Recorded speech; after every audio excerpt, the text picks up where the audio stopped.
Some will call these big trees. I'd call them saplings.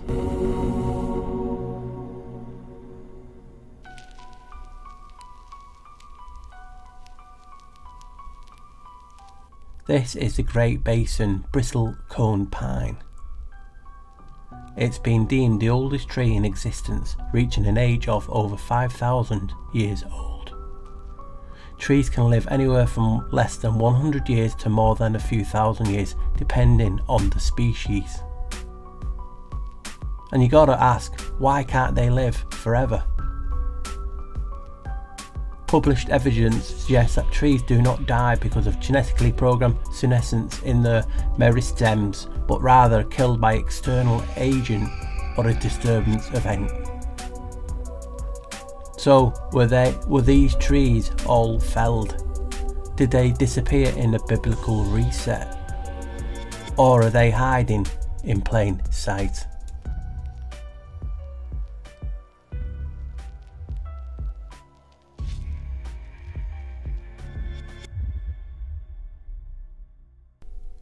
In the community, a theory has been put forward and argued intensely that mountains are in fact ancient giant trees. You'll see images like these used as evidence to support the theory, and they're coming up now. So you'll see images thrown about the webs showing these images above. And it's hard not to accept the images do resemble trees. They do. There's no argument that say no they don't. They do. Another example used is Jakarta table in Tunisia. Here's a top elevation, and doesn't it look like tree rings? There's no getting away from it. Jakarta is a mesa. A mesa is an isolated flat top elevation ridge or hill, and that's what science say. So I'm going to show you some examples of other mesas. This one is Mount Connor, and I'll go quiet because obviously I want to give you a lot of time to look at the images. This is Brown Bluff. Again, funny, you have a con and the bluff as two names. This one is Mount Asgard, and this to me is slam dunk. It does look like a tree. It's crazy.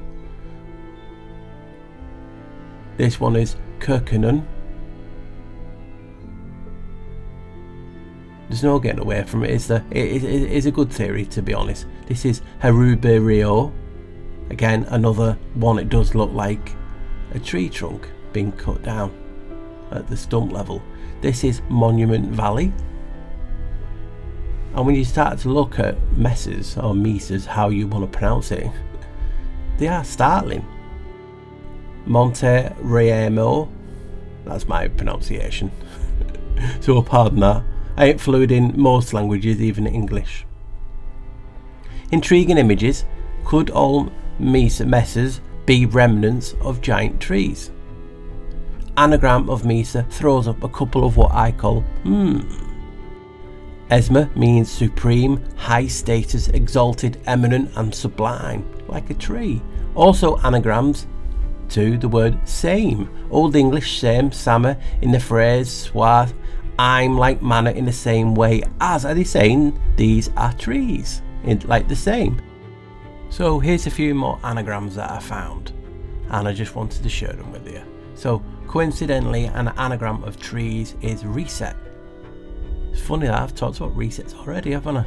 What got rid of the giant trees possibility. Anyway, another is terse. This means brief. Are they saying they were only here briefly? Teres is another. It means I were away or were out or wiped out. Teres in Latin, lat, polished, smooth or rounded. Very intriguing. And lastly, steer, Middle English, steer, rudder. Ship talk again, all this maritime law and all the connections, even these large trees are connected to ships and rudders. And in Latin, trees is arbor, and arbors sounds like harbour, doesn't it? Not saying there's anything to this, but I just thought it was interesting and wanted to share it with you guys. Right, my flockers. what you're going to get now is me going away from this theory. I just want to introduce the theory. We all know it, but that is where it will end, because I don't necessarily go along with that theory. I have looked into it, and using your observational skills, they do look like trees. Mountains do look like trees. We can't get away from it.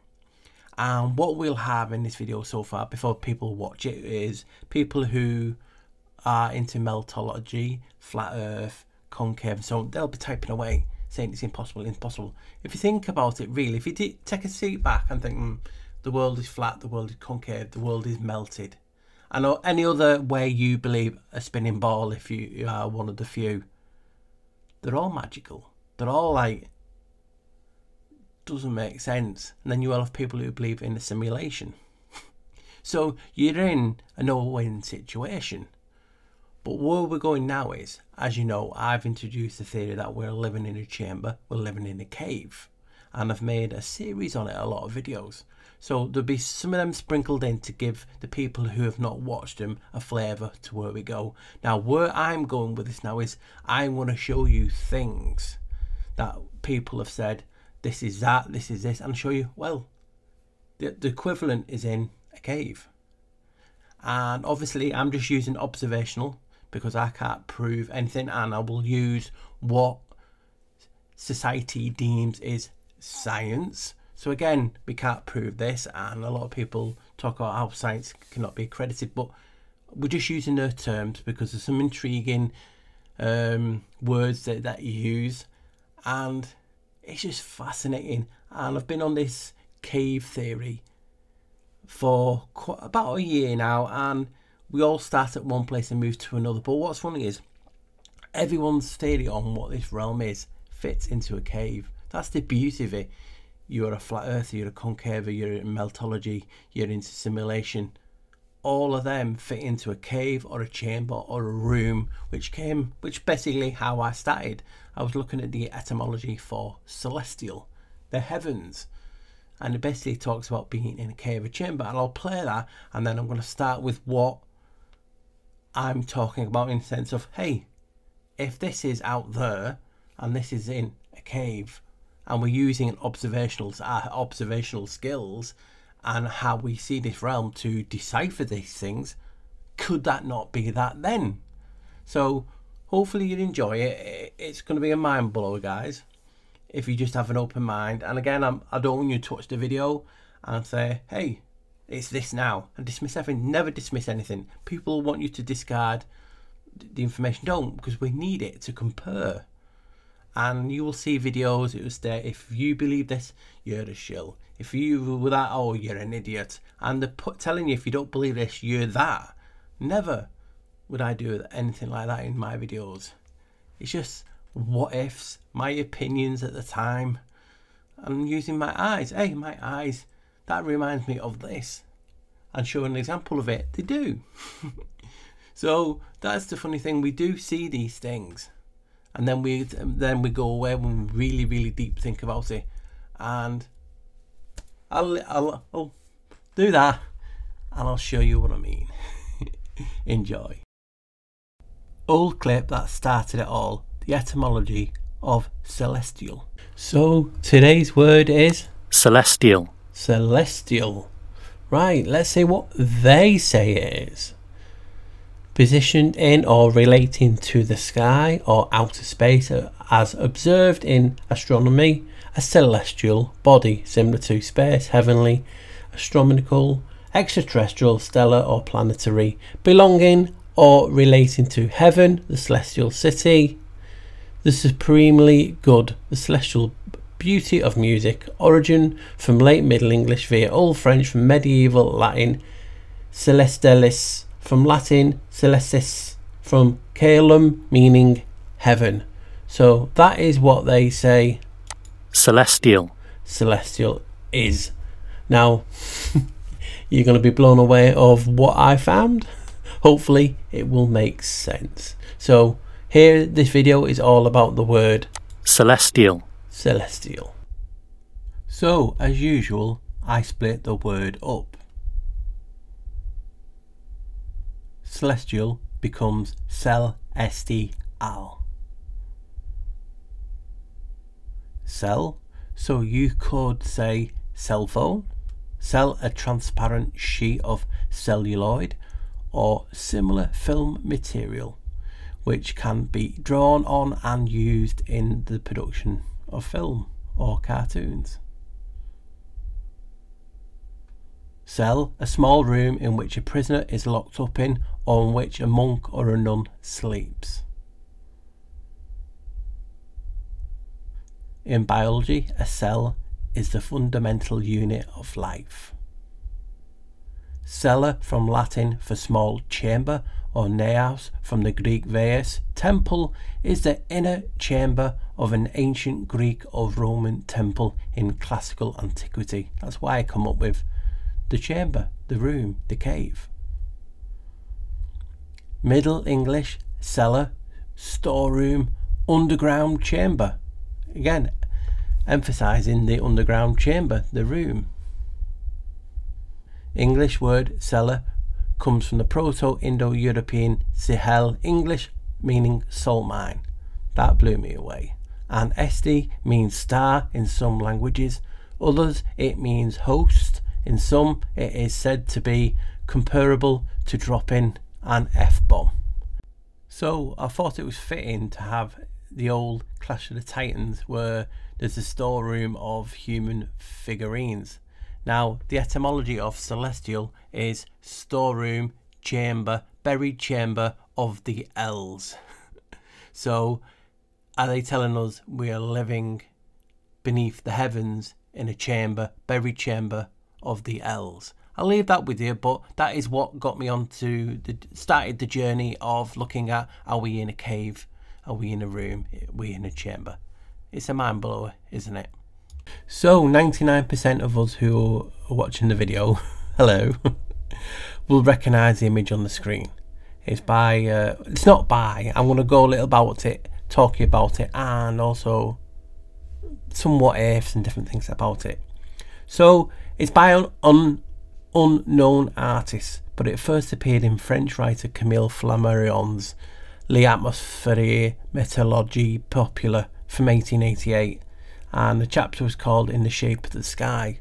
So the images of a man crawling under the edge of the sky, depicted as if it was a solid hemisphere beneath which all life is encased. That's why I'm showing it today. And a bit ways back, someone made a meme or an image of this and an underground passage underneath, and I couldn't find it, so I had to make one myself. So on the screen, as you can see, is one that I made myself, and it's because that's what I'm theorizing. Like I talked about many times, it's like a Swiss cheese model, you know, hole after hole. A bit reminds me a bit of if you've watched the new Kong movies where there's a hollow earth type of thing. It's like this. So this is what I'm talking about. We're living in a cave and a chamber, a room. So as I was saying, the man is crawling under the edge of the sky, depicted as if it was a solid hemisphere beneath which all life is encased. To look at this mysterious empyrean beyond that medieval cosmology placed beyond the sphere of the fixed stars. Behind the sky, the pilgrim finds a marvellous realm of circling clouds, fires and suns. One of the elements of the cosmic machinery resemble traditional representations of the wheel in the middle of the wheel, described in the visions of the Jewish prophet Ezekiel. But under the Flammarion's engraving is basically the engraving, but in English it says, "What is there then in this blue sky which certainly exists and which veils the stars from us during the day?" So people believe that he got the idea, whoever it was, from an other old engraving by was it, I'm trying to find the name now, Sebastian Munster's Cosmography of 1544, and I'll show you that on screen. They believe they got the inspiration for that. But why I'm reading that a little bit on Flammarion, how do you pronounce it now? Yeah, Flammarion, is there's an article in a paper from 1888, and I'm going to read it out now. So I don't know if this is real because I can't find it, but from this site it talks about the following is taken from the Times of London in 1888, and they put it aside, I think, but it's new to me anyway, so this is why I'm talking about it today. A most remarkable bill has been introduced in the American Congress. It appropriates $100,000 in 1888 to be expended in boring, drilling in the earth or digging into the earth's crust, and the duty of spending the money has been relegated to the Engineer Corps of the United States Army. This boring is to be done with a view of extending and enlarging our knowledge of the features and peculiarities of its formation and structure. The provision for making a report requires that the Secretary of War shall make a report to the 50th Congress showing the progress of the boring up to the date of the report, together with the views of the board as to the depth to which, with mechanical instruments and appliances at the command, it can be carried, and that the estimates submitted by the War Department for the ensuing year shall include an estimate of the amount necessary to prosecute the work during the fiscal year ending June the 30th, 1889. In choosing land for the proposed, preference is required to be given to that of little value, and the title shall be secured to land 4 miles in every direction from the borehole. Curiously akin to the scheme is one propounded almost coincidentally by M. Flammarion, the eminent French astronomer, who has been dubbed for his pains a mad scientist. Flammarion's mind is exercised by the spectacle presented in Europe at the present time, where I think it's 5 million men stand armed for mutual destruction. In the interest of humanity and science, he wises to utilise the services of these men to some profitable and peaceful task. This is no less than to dig an enormous hole into the globe for the purposes of once for all finding out what's inside. With the armies of Europe for workmen, he would by their means solve the perplexing problems and mysteries which surround the vast regions, hid from the mortal eye in the body of the sphere. A London paper says, of the interior of our earth below the depth of 1 mile, nothing whatever is known, and not even a guess can be made of the 8,000 miles which separate us in a direct line from our kinsfolk in Australia and New Zealand. Flammarion's weird idea leads to some interesting and amusing reflections. The hole would have to have a diagonal direction, for no hauling gear miles long could be contrived for pulling up and letting down men vertically as miners do. Cornish miners even work stripped to the skin on the account of the heat, and Flammarion's soldiers would have to stand the temperature no salamander could endure. Imagine too, if the hole had reached a depth of many miles, the excited work there would be in perhaps tunnelling through stratas of solid gold and finding precious stones as big as boulders. But everything is better than war, and Flammarion by this wild project can only divert men from slaughtering each other. The world would be gainer, and he would be hailed to all time as a benefactor to the human race. So they were talking, now I don't know if it ever happened, but this was an article in the paper talking about how Flammarion over here and in the US want to dig and see how far they could get. Obviously you have the coal bore drill bore, which went about 8.2 or 7.9, something like that, miles deep, and they couldn't get any further because the heat and the builder just couldn't break whatever they were digging through. So we had this in 1888, ideas of whole armies digging beneath us, and then obviously in the US they had one. Doesn't say any more on that, but I just found it fascinating because I'm talking about being a cave, a chamber, and some will call it hollow earth. I call it inner earth because I just believe it's just like huge chambers within chambers and chambers, like that I was talking about in old videos, like a Swiss cheese model, and they're all interconnected by doorways and portals, and that's just fascinating me. So I just wanted to start on something light about, hey, look at this image that Flammarion did and we all use and show and talked about over the years, and you put a cave system underneath, and he actually wanted to dig. Now whether he did, and it was hidden what they did, and especially in the States they were going to dig as well. Who knows, but I just found it fascinating and I had to share that with you. So I'm going to start in a different place. Now you might be thinking, why is he talking about space? Well, it's a big topic. Now if you grew up in a different era, I grew up in, I'm not telling you specifically when, but this is the voice I heard growing up on TV. If you're older, it was Captain Kirk. Space, the final frontier. These are the voyages of the Starship Enterprise. Now, this is why I'm going to show you why I'm included space. It's all connected to a cave. So what you're seeing now is part of the etymology from a video, Caveman, and why space and a cave are tied together. Right guys, I'm going to finish with an absolute huge wow, and I'm going to tie it all in, and you guys, some of you might get it straight away because obviously you've been watching me for a long time. But this is absolutely wow, and it shocked me. I just could not believe it. So you can see on the left, it's basically the old image, but as you can see on the left, etymology of cave, one of them, because there was 4 or 5. This is the third one. If you remember, look at the definition for cavea: basket, crate. Also you got crater, crate, but basket. Now I can tie that in with NASA in a way that will show you we are in a chamber, we are in a cave, that will blow your socks off and any herd that you have left. And most of you that's not followed me for a long time would be shouting, Paul, NASA means to deceive in Hebrew.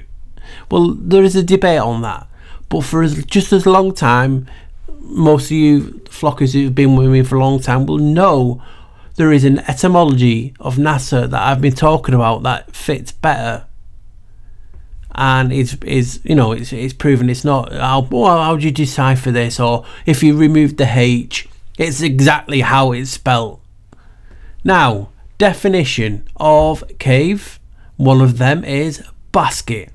There is NASA on the right, and yes guys, I know what NASA are for anyone who gets triggered. Here we go.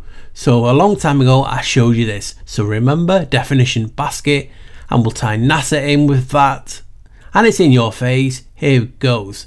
NASA in Latin means basket. And I've been talking about this for a long time, and when I saw the definition at the beginning when I was doing cave, I went, oh my god. Basket, a definition of cave, as you can see, cavea, basket. Definition of NASA in Latin means basket for catching fish, trap or snare. It's there guys, NASA, NASA in Latin means basket. So when we talk about the space race, we know they've not been to space like they state. We know this, I've talked about this for many years. But we'll get into the bones of it now, and there we go. Cavea, basically for cave, means basket, and another translation in Latin means NASA in Latin means basket, basket for catching fish, or a trap or a snare. A trap. People say we live in a trap. We're living in a snare. So NASA have named himself after, or could, because obviously this, I'm not saying it's a fact, NASA, the space agency, but it's not. It's a cave agency, the cavemen. You know what I mean? And they're in the diving suits. You know what I mean? But you can see me point why I went, wow, basket for cavea. NASA in Latin means basket. To me, guys, you can't get any more slam dunk than that. And at the beginning, I've been trying to hold me excitement throughout the video and not tell people about this one, because you've known about NASA in Latin means basket. So I've been posting on social media for years and years and years, but now I know, wow, behind it, could it be the reason we're in a cave? Leave it up to you. So you just saw that, and maybe you say it's a stretch. Paul's, it's a big stretch, that, Paul. And you're thinking, nah, but you know, some will say, I can see his point there. Now, wait now, so I've tied cave, and NASA together. So have a look at this, what I've just found, and tell me I'm not onto something. It's huge, guys. Right, guys, so as I was saying, I want to show you this that'll make you go, you'll go, some will go, oh, it's just a coincidence, but people use this type of evidence for proof, so why can't I? Why? So as you can see, this is on NASA's own website, and it talks about CAVENAUGHTS. They're calling them CAVENAUGHTS. CAVENAUGHTS explore caves to prepare for space flight. Yes, you are seeing this. Basically, I'll read it out. Last light before entering the caves from left, Ricky Arnold and such, you know, different astronauts. Held each year, Caves teaches astronauts to explore the underground system of the Sargrutta Caves in Sardinia, Italy, as a team delving deep underground to perform scientific experiments as well as chart and document their activities. CAVES stands for Cooperative Adventure for Valuing and Exercising Human Behaviour and Performance Skills. The 2-week course prepares astronauts to work safely and effectively in multicultural teams in an environment where safety is critical in caves. This course is run by the European Astronaut Centre to simulate spaceflight. Seasoned International Space Station astronauts, or as we say now, CAVENAUGHTS, as well as rookies, participate in the course and share their experiences while learning how to improve leadership, teamwork, decision making and problem solving skills. And obviously they talk about behavioural training, cave training. Caves presents astronauts with environments and situations very similar to spaceflight. How can being in space be similar to a cave? Now people will point out a few things, but it's not. If you want to train for people in space, surely you should train in space. Wouldn't that be the easiest? No, they go scuba diving. And now they're practicing in caves. Why caves? Because we are in a cave, a chamber. Anyway, so similar to spaceflight, to help men transfer the learning from the cave expedition to space. Behavioural activities are woven into the course to foster effective communication, decision making, problem solving, leadership and team dynamics.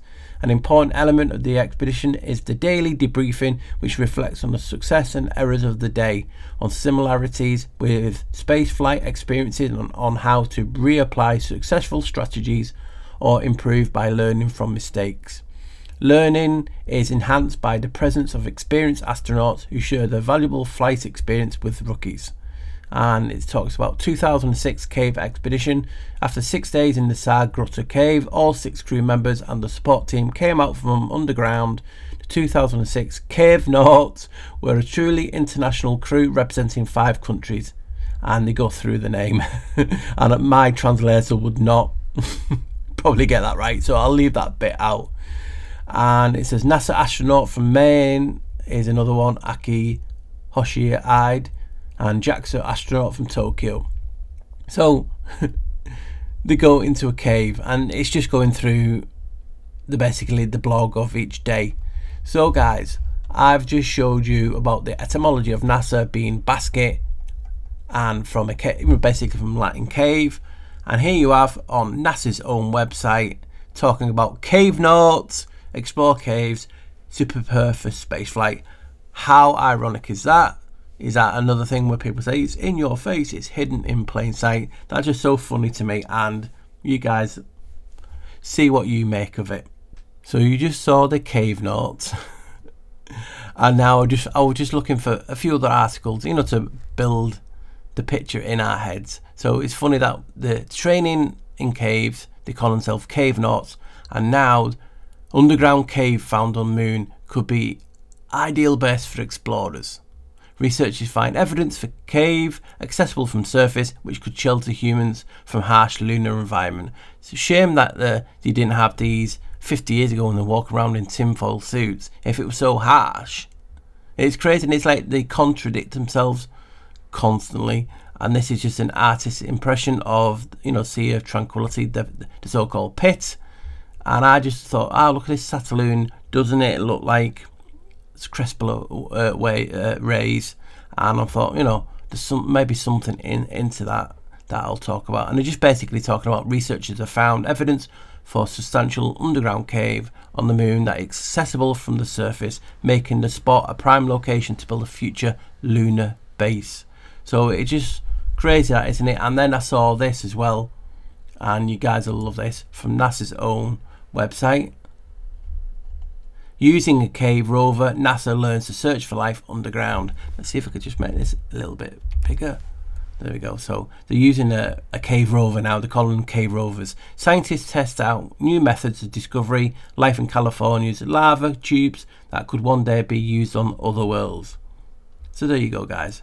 There's the cave rover now. So you'll start seeing this maybe in a few years, if they've not done already, saying that they found caves on other planets, and it'd be just these caves or other caves in this realm. So the Cave R rover preparing to search for life on the walls of a lava tube in Lava Beds National Monument in northeastern California. The rover's instrumentation can be seen in the box on its right side. So there we go, guys. Imagine descending into a cave carved up by lava to work alongside a rover about the size of Spirit and Opportunity on Mars, watching the pristine wilderness of a national park transition into tall pillars and stalactites, all in search of subterranean microbes. I told you guys, we're living in a cave, we're living in a chamber, and now these guys are not even trying to hide it, and they'll be talking about exploring caves on other worlds. So I just wanted to show you this stuff together. So we know they love to mock us, and a keen-eyed person would have saw that what I'm just going to show you now just then. I wanted to build attention. So you just saw me talking about, obviously, the wilderness and the national park transitioning to tall pillars and stalactites. But underneath, listen to the project and what it's called. So they like to mock us, right? And you just saw Aura seeing a blind man with a stick. That was a typical day for NASA's biologic and resource analog investigations in low light environment projects, also known as Braille. What do blind people read? They read Braille. While on deployment, operate out of NASA's Ames Research Center, Silicon Valley, the Braille team is developing the capability to detect life on walls of volcanic caves from afar.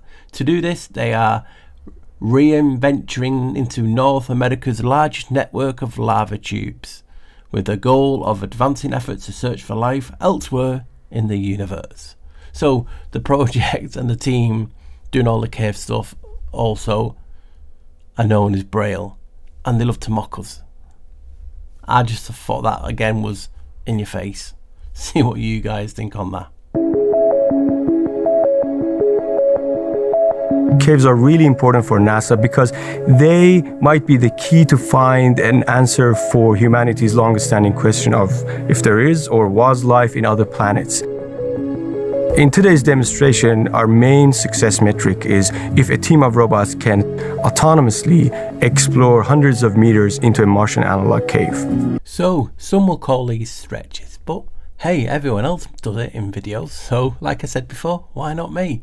So we've just saw the Braille team poke fun in your face. Now this is a full-scale tunnel story told in NASA's new book. Now this is about the wind tunnel, but just tell me what catches your eye.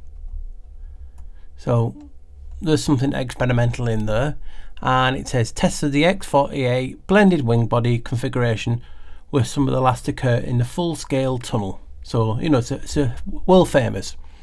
It was called the Cave of the Winds. How ironic when we show you the link to the caves. Now some say because it's a wind tunnel they said cave, but why can't it be what I've said? Why can't it be poking you in the face, showing you, having a laugh? Just check out the guy who's connected with the book and NASA, and then you'll go bloody hell. So It says, it was called the Cave of Winds, and no wonder. For 8 decades, the full-scale tunnel stood as a fixture of NASA's Langley Research Center in Virginia. Its 30 by 60 foot test section used to try out every imaginable aircraft design, the Mercury spacecraft, and even submarines. It was that big. So you can see it is huge, the Cave of the Winds. 1931, a Vault 03U-1 Corsair 2 is mounted for testing. Anyway, it says, constructed in 1930 by the National Advisory Committee for Aeronautics, NASA's predecessor, the wind tunnel was 434 feet long, 220 feet wide and 97 feet tall at its highest. Twin 4-bladed wood propellers could move Earth through the entire volume at speeds of up to 125 miles an hour with the help of 4,000 horsepower electric motors. It's funny that, isn't it, when you're going up in thousands of miles an hour and you only test it 125 miles an hour. Figure that, eh? So, and now the history of its important contributions to the nation's aviation and space programs have been chronicled in a new book called Cave of the Winds, the remarkable history of the Langley full-scale tunnel. And it tells you where you can get it. The book was written by Joseph R. Chambers. Chamber is etymology, and what I'm talking about, a cave, a room, a chamber. So the guy who written it was called Chamber, and it's called Cave of the Winds. And he says he was a remarkable figure himself who spent most of his NASA career toiling within the massive facility that is no more. So it's basically Cave of the Winds is the name of the book. Joseph R. Chambers. I just found that ironic that we're talking about the cave and Chambers and how NASA is wanting the same. And they wrote a book about Cave of the Winds by a guy called Chambers. I just thought that was too much not to include. So remember, guys, I'm just using how I see this world to basically show you, hey, this can happen in a cave and so on and so on. You know, none of it's fact. So what you're seeing on the screen now is basically a convection oven on the left, and on the right you're seeing what is known as, I couldn't pronounce it before, crepuscular rays. Now obviously we talk about a local heat source, we talk about a local sun, but just look at the images that I've provided, and that's all I'm asking you. Are they not showing you the same thing? You can see the rays of light heating the food, and the fan basically convecting and swirling the heat around to cook the food. Now you see crepuscular rays in caves also, and I'm going to show you some images on the screen so you can just see how it happens in a cave. So these rays happen on Earth, on Earth, and they actually happen in Earth too. And it just got me thinking, when we look at stuff like this, could it just be that basic when I'm talking about the cave and convection? Now if I put this up now, it'll say, what is convection? Convection is a heat transfer process involving the movement of fluids, whether liquids or gases. When a fluid is heated, particles near the heat source become more energetic, expand and become less dense, creating an ascent. Colder and denser particles then fill the vacant space, creating a continuous flow. This phenomenon is common in the Earth's atmosphere, where convection contributes to Earth circulation and climate. Convection is also crucial in numerous industrial and geophysical processes.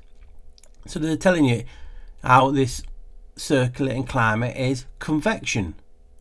So that was ironic, me showing you a convection oven doing the same process as what we see. So if we're in a cave or in a chamber, like the etymology tells you, could it be in a cave?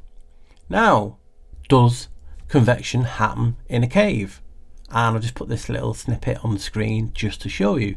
Forced convection due to airflow must be considered when a network of cast conduits has at least 2 entrances.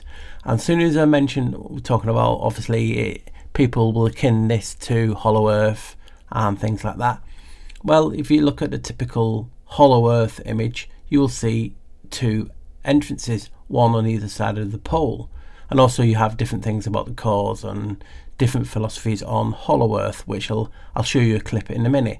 So if we just go off that being 2 entrances, isn't it funny that the god of gateways, doorways, portals and obviously entrances, there is two islands on the so-called opposite ends of this realm. One at Greenland, as you can see on the top, Janis O, and one in basically Antarctica, Janis Island, right next to Shortcut Island. That's just a coincidence. So I'm just showing you through my old research, yeah, there's two entrances either side of this realm. Could this be where the flow comes from? That they're talking about the convection process. Obviously you've got Enoch talking about doorways, gateways, portals where the sun, the moon and so on pop in and out of. So I will go into that in a little minute just to show you that, but I'll just carry on reading this now. So in this configuration, several mechanisms can contribute to the production of airflow through the cave, resulting in significant convective heat transfer between the cave and the external atmosphere. So as you can see, they have crepuscular rays in caves, and I've been talking about we're just in a cave within a cave within a cave, like a Swiss cheese model, and these rays or radiation is just seeping through each one, creating what we see as light and crepuscular rays. I mean, you might be asking, what is a karst? Now a karst, I'll just find that for you now. A karst is a distinctive landscape created by the erosion and dissolution of rocks containing carbonate, where the topography and landforms result from efficient underground drainage. Typical features of a karst include disrupted surfaces, drainage, e.g. streams that vanish underground. Well, that's our realm, and I'll show you some images now of what karsts are and basically what we're living in. It's just mind-blowing that when you put things together it makes sense, but again I have to say this is not fact, guys, it's just my opinion. Right guys, so all these beautiful images that you see, some people will call them remnants of giant trees, some will call them meltology, some will call them God knows what else they'll call them something. But they also call them obviously stone forests. Now these are remnants of karsts. See, karsts don't just happen what they class as in caves, it happens above ground also. It's the topography of, so when you see these things, you know there's loads of caves and activity below ground. Now as you know, karst is a distinctive landscape created by the erosion and dissolution of rocks containing carbonate, where the topography and landforms result from efficient underground drainage. And I believe that they're beautiful, aren't they? And what's blew me away is there's roughly three types of karst. Karst 1 is basically a young karst with dispersed drainage. The second one is developed karst with independent drains, and type 3 is a karst with dominant drainage and a drain. And it just blew me away, and they use a word for it. It's obviously it's karst topography, but when there's a lot of karst activity they call it something, and I can't say it out because they might do the video, so I'm going to write it on the screen and tell me what it reminds you of. So as you can see on the screen, this is what they call a dominant area of a lot of karst activity. Now what do you automatically think when you see that? You think of that event that happened in World War II, and it doesn't matter if you believe in it or not, you start mentioning it, videos get shut down. So I just find it ironic and weird that they're talking about this event and this is what the activity of this karst look like, and I was just mind blown. So I just wanted to share that information with you and just get you thinking. I mean, I've talked about all these karsts, and karstification is another word that they like to use. Just look at some of the images that you're seeing that happen above ground and below ground. It's all tied to karsts. Now guys, I did promise a little bit back a clip from an old video talking about the Enoch, the gates, the portals, and a little bit about Hollow Earth. Now here's that clip from an old video now. Right, so now coming up is those reading bits. So this is a little short bit on the Mundus Subterraneus, and I want to put you to Kirch's theory here, because it's talking about what we're talking about today. All these other subjects notwithstanding, it was Kirch's theory about the interior of the earth that captured, or at least deserved, the most attention. As he explained, the whole earth is not solid, but everywhere gaping and hollowed with empty rooms and spaces and hidden burrows. So we have earth is a solid, but everywhere gaping and hollowed with empty rooms and spaces and hidden burrows. So instead of picturing this realm being hollow, what if, and this is a huge if, we are in those hidden rooms, we're in those spaces and burrows? Makes you think, doesn't it? Because obviously the description from Celestials talking about we're in chambers, and the theory of hollow earth has always gone against people who believe it in flat. But what if you are in a flat realm in a hollowed room? Is it both sides, convex, the black sun, all that what people believe in?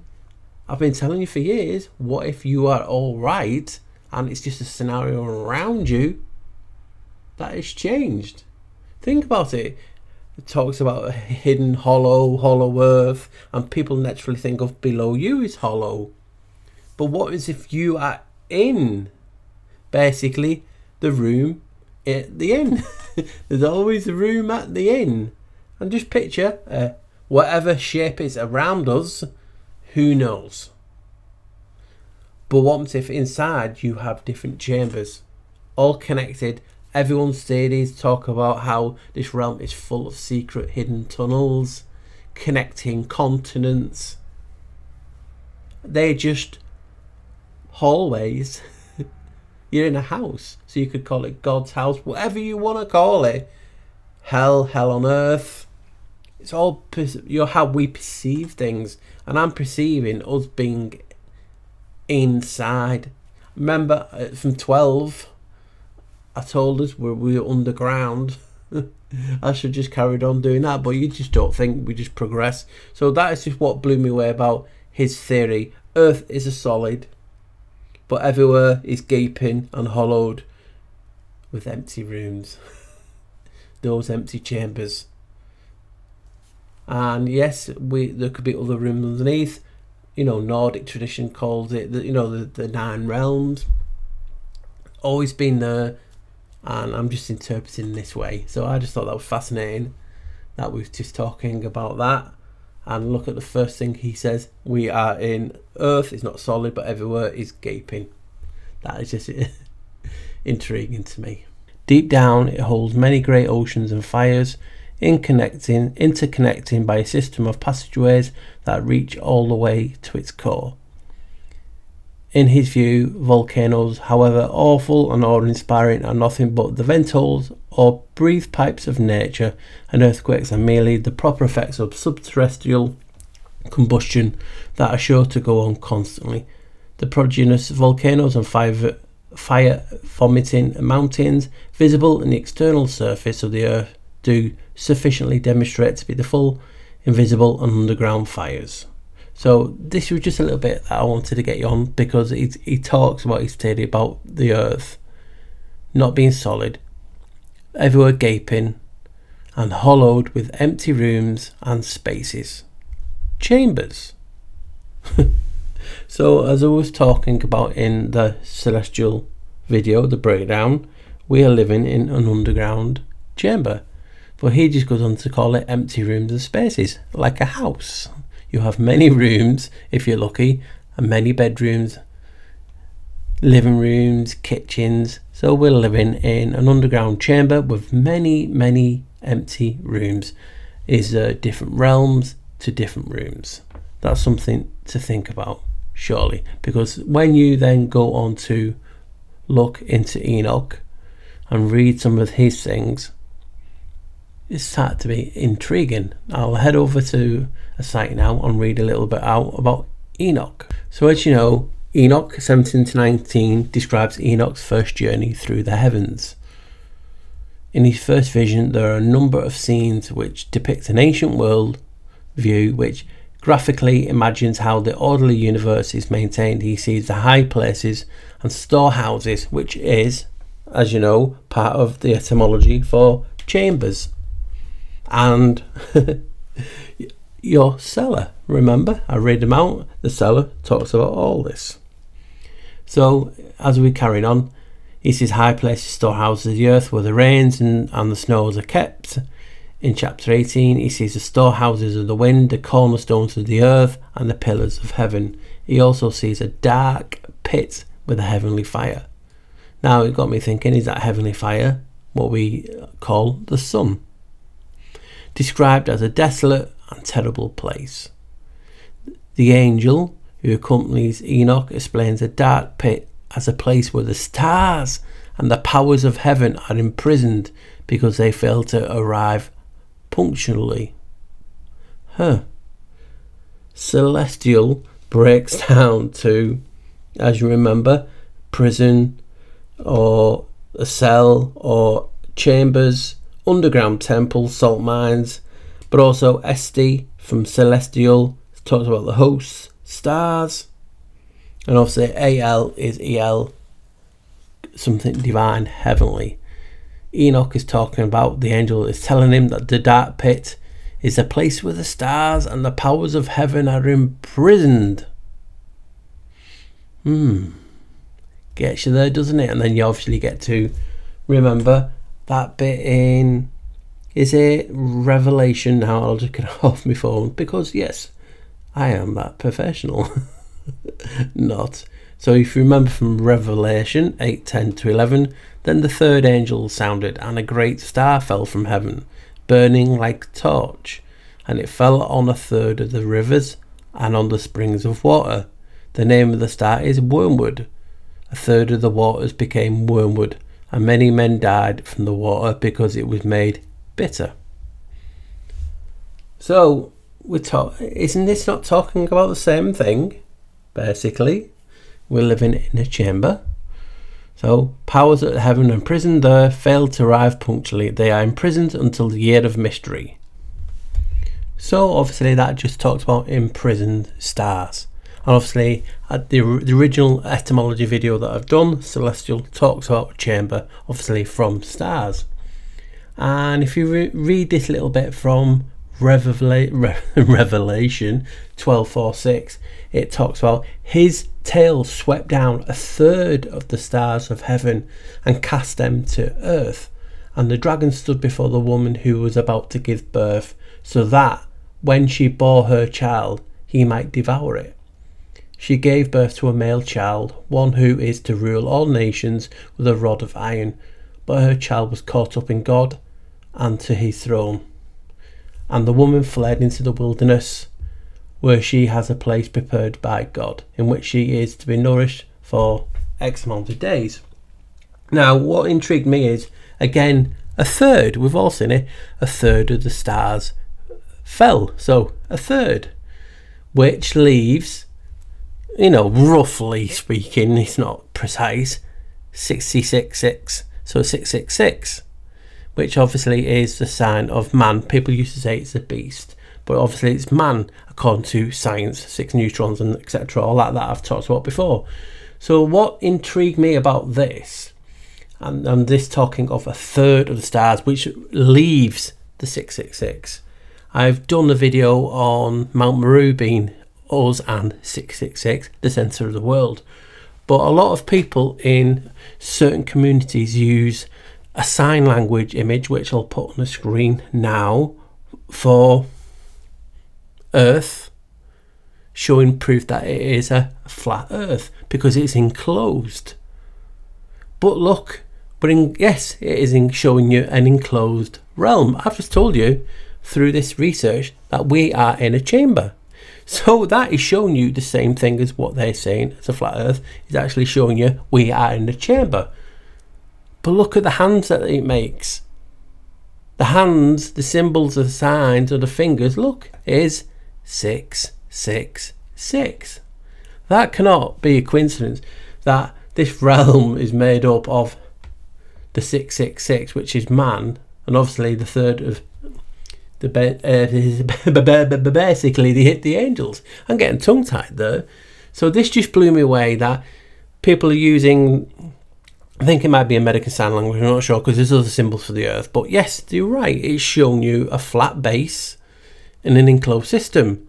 Or could it be showing you an enclosed system because it's in a chamber, broken down from celestial, and a third of the stars, which we talk about being imprisoned and fell, leaving 666, which the sign language for Earth is, yes, an enclosed system, but we look at the fingers, they are making 666.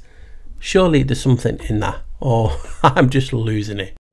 What's interesting about that, guys, is the fact that when in the Revelation quote that I mean, that, and the dragon stood before the woman who was about to give birth.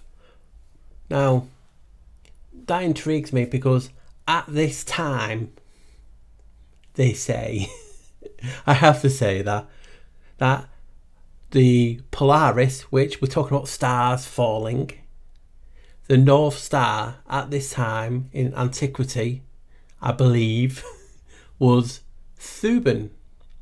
Now, if you know Thuban, Thuban is in, yes, the Draco constellation, the dragon, the serpent. So, did Thuban fell? Or is it talking about the devil?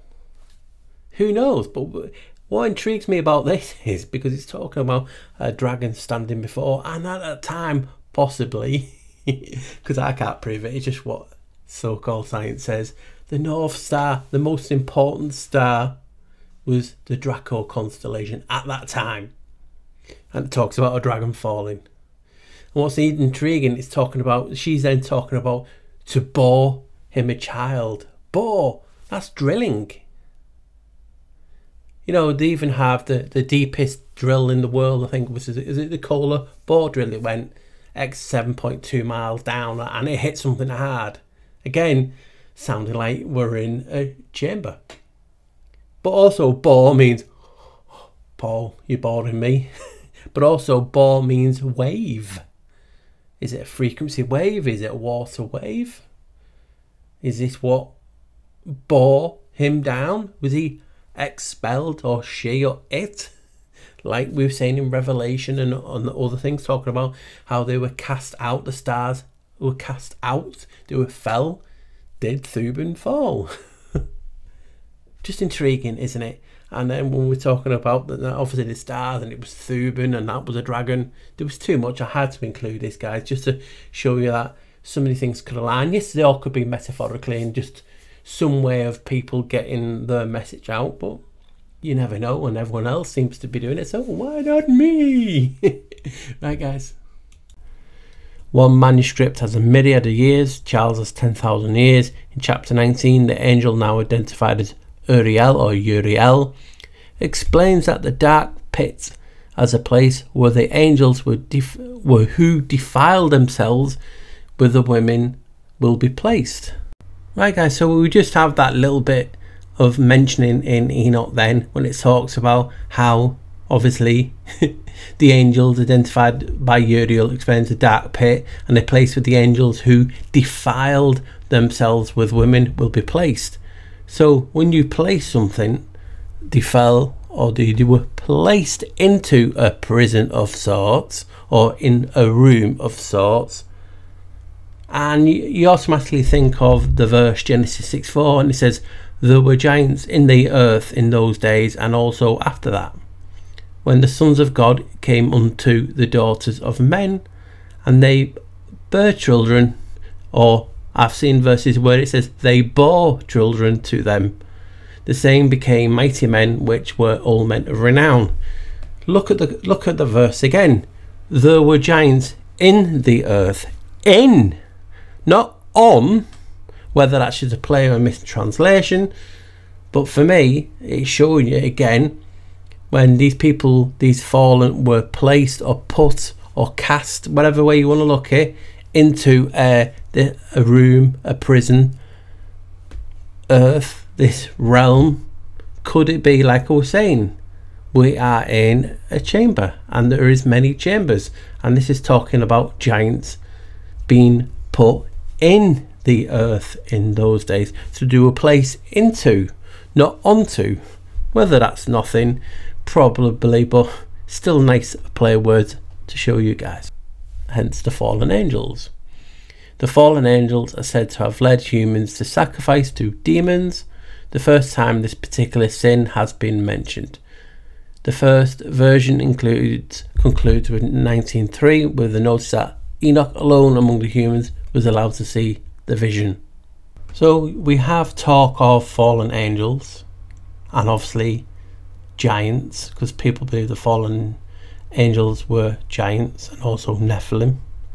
We've had talk of obviously that verse about the giant men of renown, but I just want to show you the attention to this on screen. So when you think of giants, most of us will think of titans, because of, you know, being introduced to Greek mythology and all that growing up in films.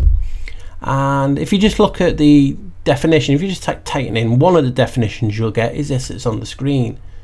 Any family of giants in Greek mythology born of Uranus and Gaia and ruling the earth until overthrown by the Olympian gods. So, you know, everyone can all agree on that. Titans, Uranus, Gaia. Now, I have to be honest with you now, guys. I did this a long time ago. What you're seeing on the screen was the Latin converter. It's never worked since. It's one of those anomalies. Was it done on purpose, or was it just a glitch in the matrix, or was it sometimes just something to show you? And this inspired me a long time ago to do a video that's on my list about the giant men of renown. Hence what we're talking about today, being imprisoned in Tartarus, etc. And me talking about this being a chamber, and in the celestial video, are we in Tartarus, burial chamber, etc, etc. So we're looking at the screen. I typed in Titan, and it gave me in Latin Stantibus Celsius. So it doesn't work now, because I've tried it since, but it worked for me that time. So weird. And then at the side you can see Stantibus Celsius means those that imprisoned. Were they the ones who were imprisoned, or were they the ones that imprisoned people?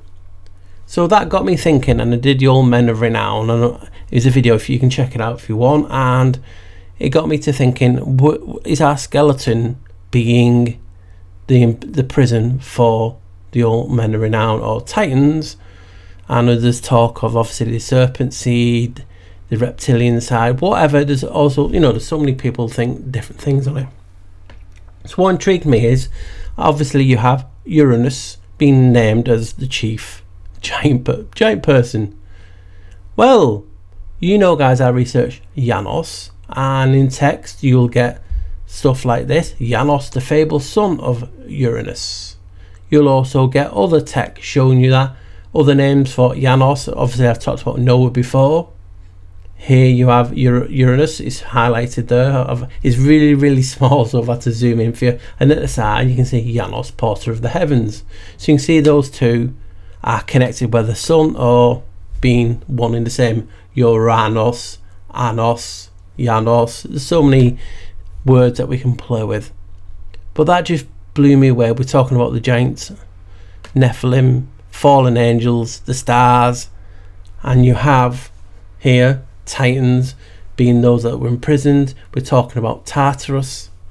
Then you were talking about Enoch as well now, and who is the one showing Enoch around? It's Uriel. Now have a look at this as I was zooming past. Chapter 20 is a list of other names of archangels and their functions.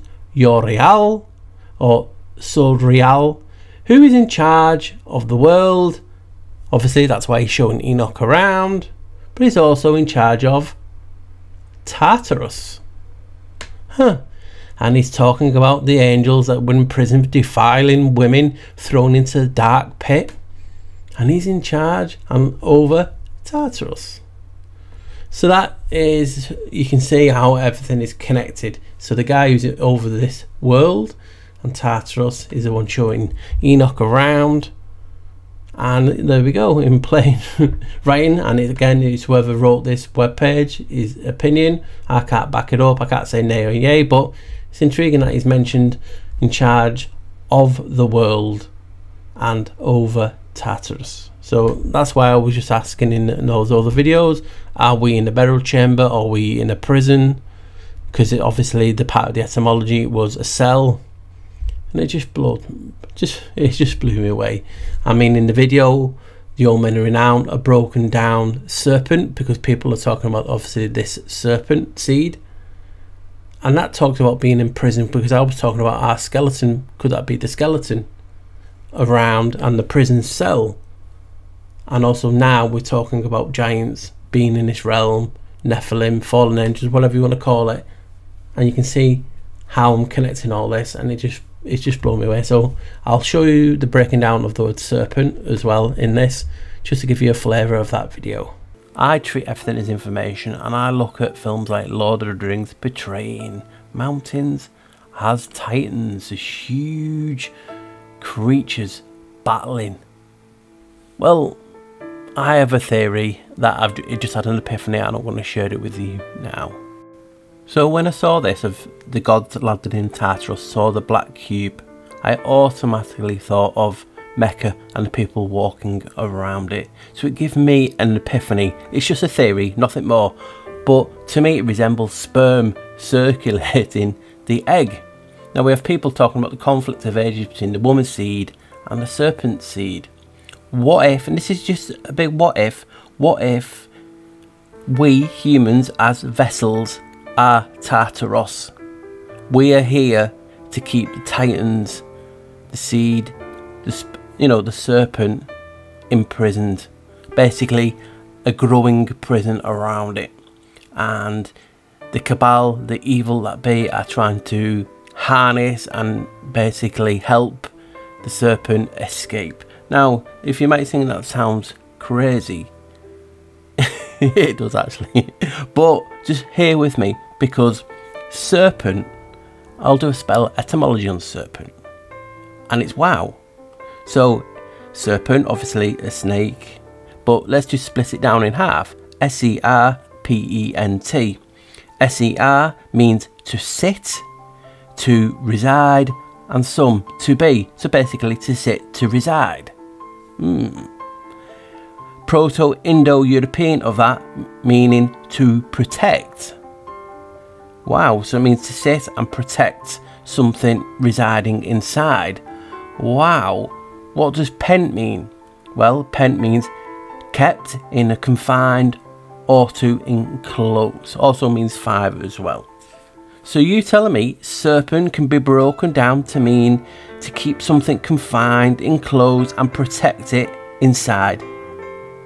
That to me is just wow. Right guys, I'm just going to read you this quick little bit out, and now you'll start to understand why did he keep the serpent etymology and everything connected, because it's all connected with the chamber, Tartarus, Titans, you name it, it's all connected.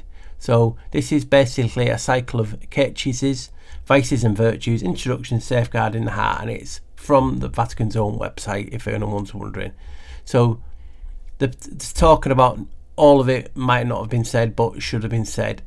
As you can see, the following text includes parts that were not read out loud, but should be considered as such. So this is their own Vatican website, you can see by the domain and everything, the VPN. So today I would like to introduce a series of catechisms on the theme and vices of virtues, and we can start right from the beginning of the Bible with the book of Genesis through the account of the progenitors, presents the dynamic of evil and temptation. Let us consider the earthly paradise. In the idyllic picture represented by the Garden of Eden, a character appears that will be the symbol of temptation, the serpent. This character that seduces the snake is an insidious animal. It moves slowly, slithering along the ground, and sometimes you do not even notice its presence. It is silent because it manages to camouflage itself well in its environment. So, and it just goes on about other things, and the reason I'm talking about that is because obviously you know about Thuban being the North Star and it's a serpent. You know that the Vatican is known as the divine serpent, and I'll just put a little image that you can get on the webs. So it says it's divining serpent. The word Vatican literally means divining serpent, and is derived from vatis, meaning diviner, and can, serpent. Vatican City and St. Peter's Basilica were built on the ancient pagan site called in Latin Vaticanus Mons or Vaticanus Coelis, which means hill of the mountain of prophecy. Now let's get back to the image. Now if you think about it, everyone knows and agrees upon that fact, the divining serpent, the Vatican. Also, as I've showed you for many years, one of the most famous serpents is Apep or Apophis. Now Apep, anagram Apep, is Pape, which means father. That is the Pope's title. So you have the Pope, the divine serpent, all that good stuff connected. Right, what is the Vatican also known as? The Eternal City. Have a look what I found many years ago from an anagram. It shows you what I've been saying, even the Vatican, the serpent and all that talk about being enclosed. We're living in a chamber. So here's that old clip.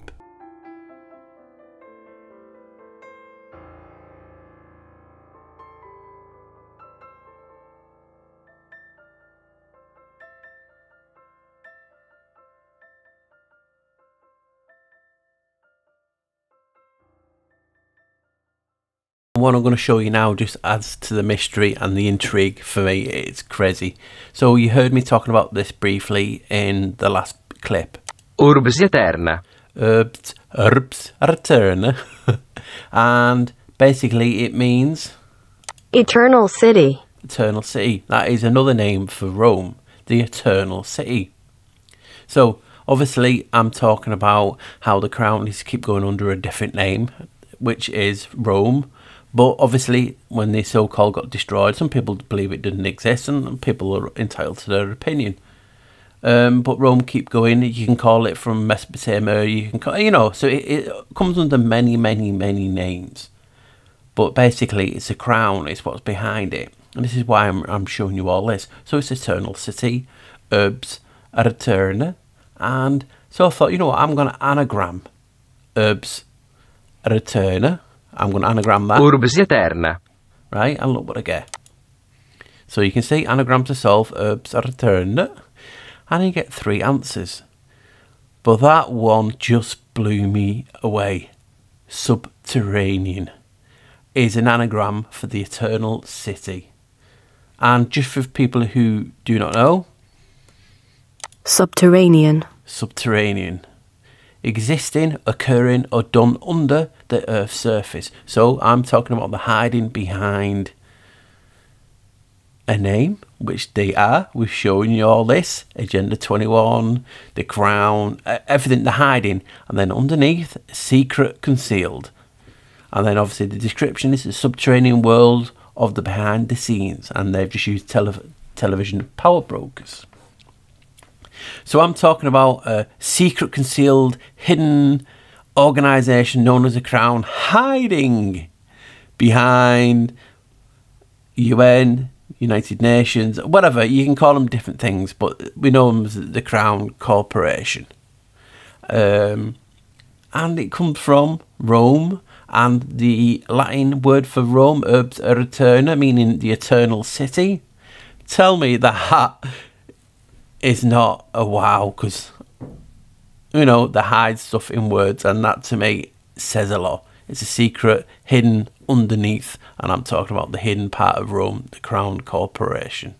So now you can see why I left all the serpent and everything in it, because I wanted to build a picture. I wanted you guys to see my journey over the years. I know it's going to be a long video, but hey, when we started talking about being in a chamber, being in a cave, in a room, and I showed you the serpent means being enclosed, and the church is connected to the serpent, divine serpent, and all that shenanigans.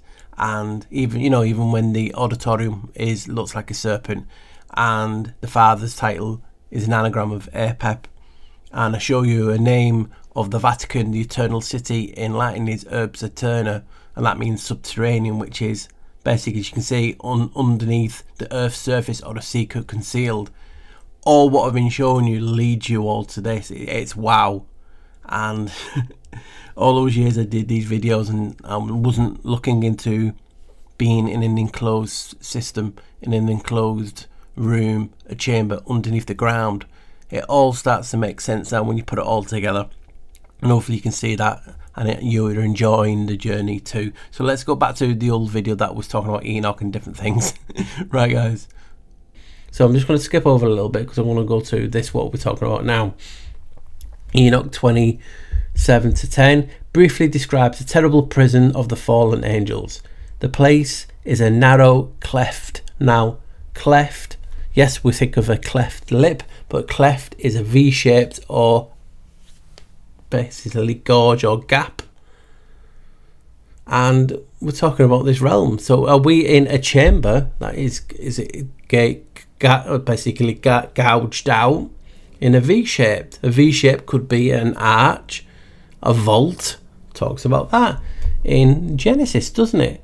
And the place is a narrow cleft filled with a great fire. Again, the sun. Enoch cannot estimate the size of this place, so how can he say it's a narrow cleft if he cannot estimate the size? So again, are we in a chamber filled with a great fire? So I want to go back to the cleft, because obviously you've seen the description and its meaning and how you can get them in caves, and there is another basically description. You can find loads of them. An abrupt chasm, cut breach, or other sharp opening, such as a craggy fissure in a rock, a wave. You've heard me talk about wave in etymology, linked to this. Cut, a gully in a cliff, a trench, or the ocean bottom, a notch in the rim of a volcanic crater, or a narrow recess in a cave floor. Obsolete, sin, cleft. Now, so you've heard me talk about enclosement, a cave, a chamber. You've heard me talk about a serpent, a prison cell. You've heard me show you the etymology tied with a cave is NASA. So let's just think now.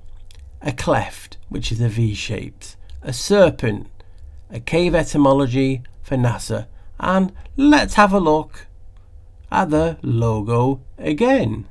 You can see the orbit or a wave.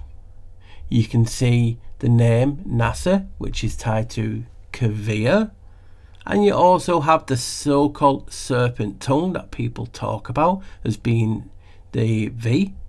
But now you can see the etymology and description from Enoch about the fallen being imprisoned in the giant cleft. And you get all those on the logo. Tell me it ain't a slam dunk. I think it is. I think it's describing all of what Enoch said in a logo. You can't get any more, and even the stars, and they're like falling down. Come on guys, if anyone else did that, it'd be viral. But he's terrified because of that sight. Uriel tells him the fallen angels will be confined forever.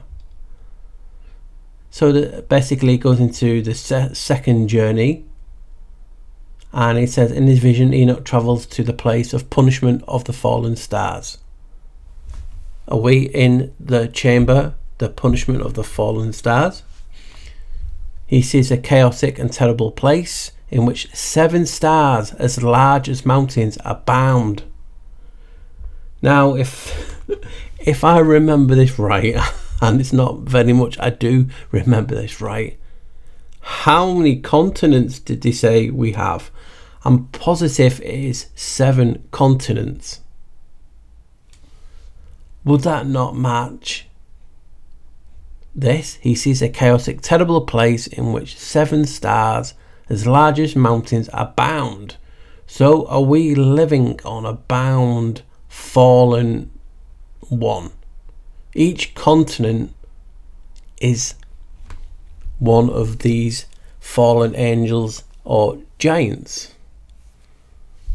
I'm just dumbfounded, and we've all seen these over the years, and just one video about breaking down of celestial has revealed this, and I'm going to go into more detail in future videos, but I just wanted to start off with a nice little intro video, tell people about this, because obviously we all know this, but you know what I mean in the sense of this video. So when Enoch asks who the stars Uriel chastises him for his eagerness, the angel explains that the place is a prison house for the angels who are detained there forever. So on the west side of the great mountain, Enoch sees a place where the dead assemble until the day of judgment. Enoch sees a spirit which left Abel carrying out the descendants of Cain to be exterminated. From there he continues to the west, where he sees the tracks of the sun. The tracks of the sun. The sun does analema. Could it be this what he's talking about? The fire burning in the west. And then he goes on in Enoch 1, 24, 25. Enoch goes to another place on earth, was shown as a huge mountain of fire. From there he could see 7 other mountains made of precious stones, and each more glorious than the next. The greatest of these summits is the throne on which God will sit when he visits the earth with goodness. So I don't want to read out every this, but I just wanted to give a brief showing you this, because it's talking about 7 mountains again, 7 continents, which actually just blows my mind, because I forgot all this, because it's a long time since I've not read this as such, listened to the audiobook type of thing, because obviously, you know, I do find some words difficult to read, and I'm just looking at it as a as a code word sometimes. But come on guys, we've broken down the word celestial to talk about the cell, underground chamber of the host, the stars of God, and we're talking about something divine. And now we can see from this just 2 things about one guy's theory that we're living in a chamber of various rooms, and Enoch is basically telling us the same. So for them old clips, you just saw me talk about Enoch, obviously, and you heard me talk about the fallen stars, Titans, 7 continents being the 7 fallen, and so on. And obviously the etymology for celestial was about stars, but also for, you know, a chamber, a room. And I always theorize, hey, could it even be a burial chamber, you know, for the dead? And then when you look at the days of the week, now you can see an image on the screen, and the days of the week in Latin are Sunday, die solis, Monday or moon day, die luna, Tuesday, dies martis, Wednesday, dies mercurial, Thursday, die Jovis, Friday, dies veneris or veneris, and Saturday dies Saturni or Saturn. And it got me thinking, as I've said in all videos, when we go to sleep at night, are we dying and being resurrected and born each day? Or is this talking about these Titans dying and they've named the days of the week? You know, because obviously you've got 4 and different things like this, but I'm just looking from this standpoint of view that you can see on the video of the Titans dying or being petrified.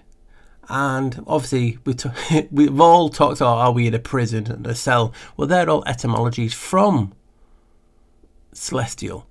So each day of the week is like a death of a Titan, but each day we die, we sleep, you know, and we get resurrected each morning. And when you think about how we are being told we are mortal, well, you know, more, it basically means die, decay and death. Have they took or hidden this divine power within us because we die each night and we are now mortal, you know? And obviously AL on the end is EL, you know, from Elohim. So these things just have me thinking about all these things, because it's linked to a chamber, a burial chamber, you know, room, whatever way you look at it, there's always a different perspective on these things. And then when you take in the etymology from a very old video that I did, because people are talking about all these marble statues and how lifelike they are, and it's like they're being petrified, and we can't use our technology to recreate some of these things. Well, in a video I made years ago, I broken down the etymology to basically show you that they're spiritually dead, and I'm going to play that because I believe this is all connected. And I know it's taken a while, this video, but I'm going like wow all the time because I'm just so excited. Like, when you put all these things together, things start to paint a different type of picture for the puzzle, you know what I mean? It's all perspective, and please don't take this as facts, but I'm just thinking out loud, and you guys are in a position to actually listen to it whether you want to or not. Right, guys, so another ironic coincidence in the community happened while I'm making this video. As I was editing in the bit about the sun die, basically Monday, Tuesday, you know, the days of the week, and how in Latin we all die. You just saw that, and I was talking to my good friend Tom, and he was talking about something. I didn't say it, I just put that in the video, but I was talking about I'm making the video on the cave again, and he was talking about the 7 sleepers. Now, I didn't know this, and if you know, just because I didn't know it don't mean that anyone else doesn't know it, but I found it just whoa. So I had a quick look, and basically the story of the sleepers in the cave are 7 young men, either children or soldiers, according to whatever version you go by, hid in the cave to escape persecution. They fell asleep for 300 years, and when the young men awoke, the Roman Empire had become Christian. The sleepers were welcomed back into the world as proof of God's miracles.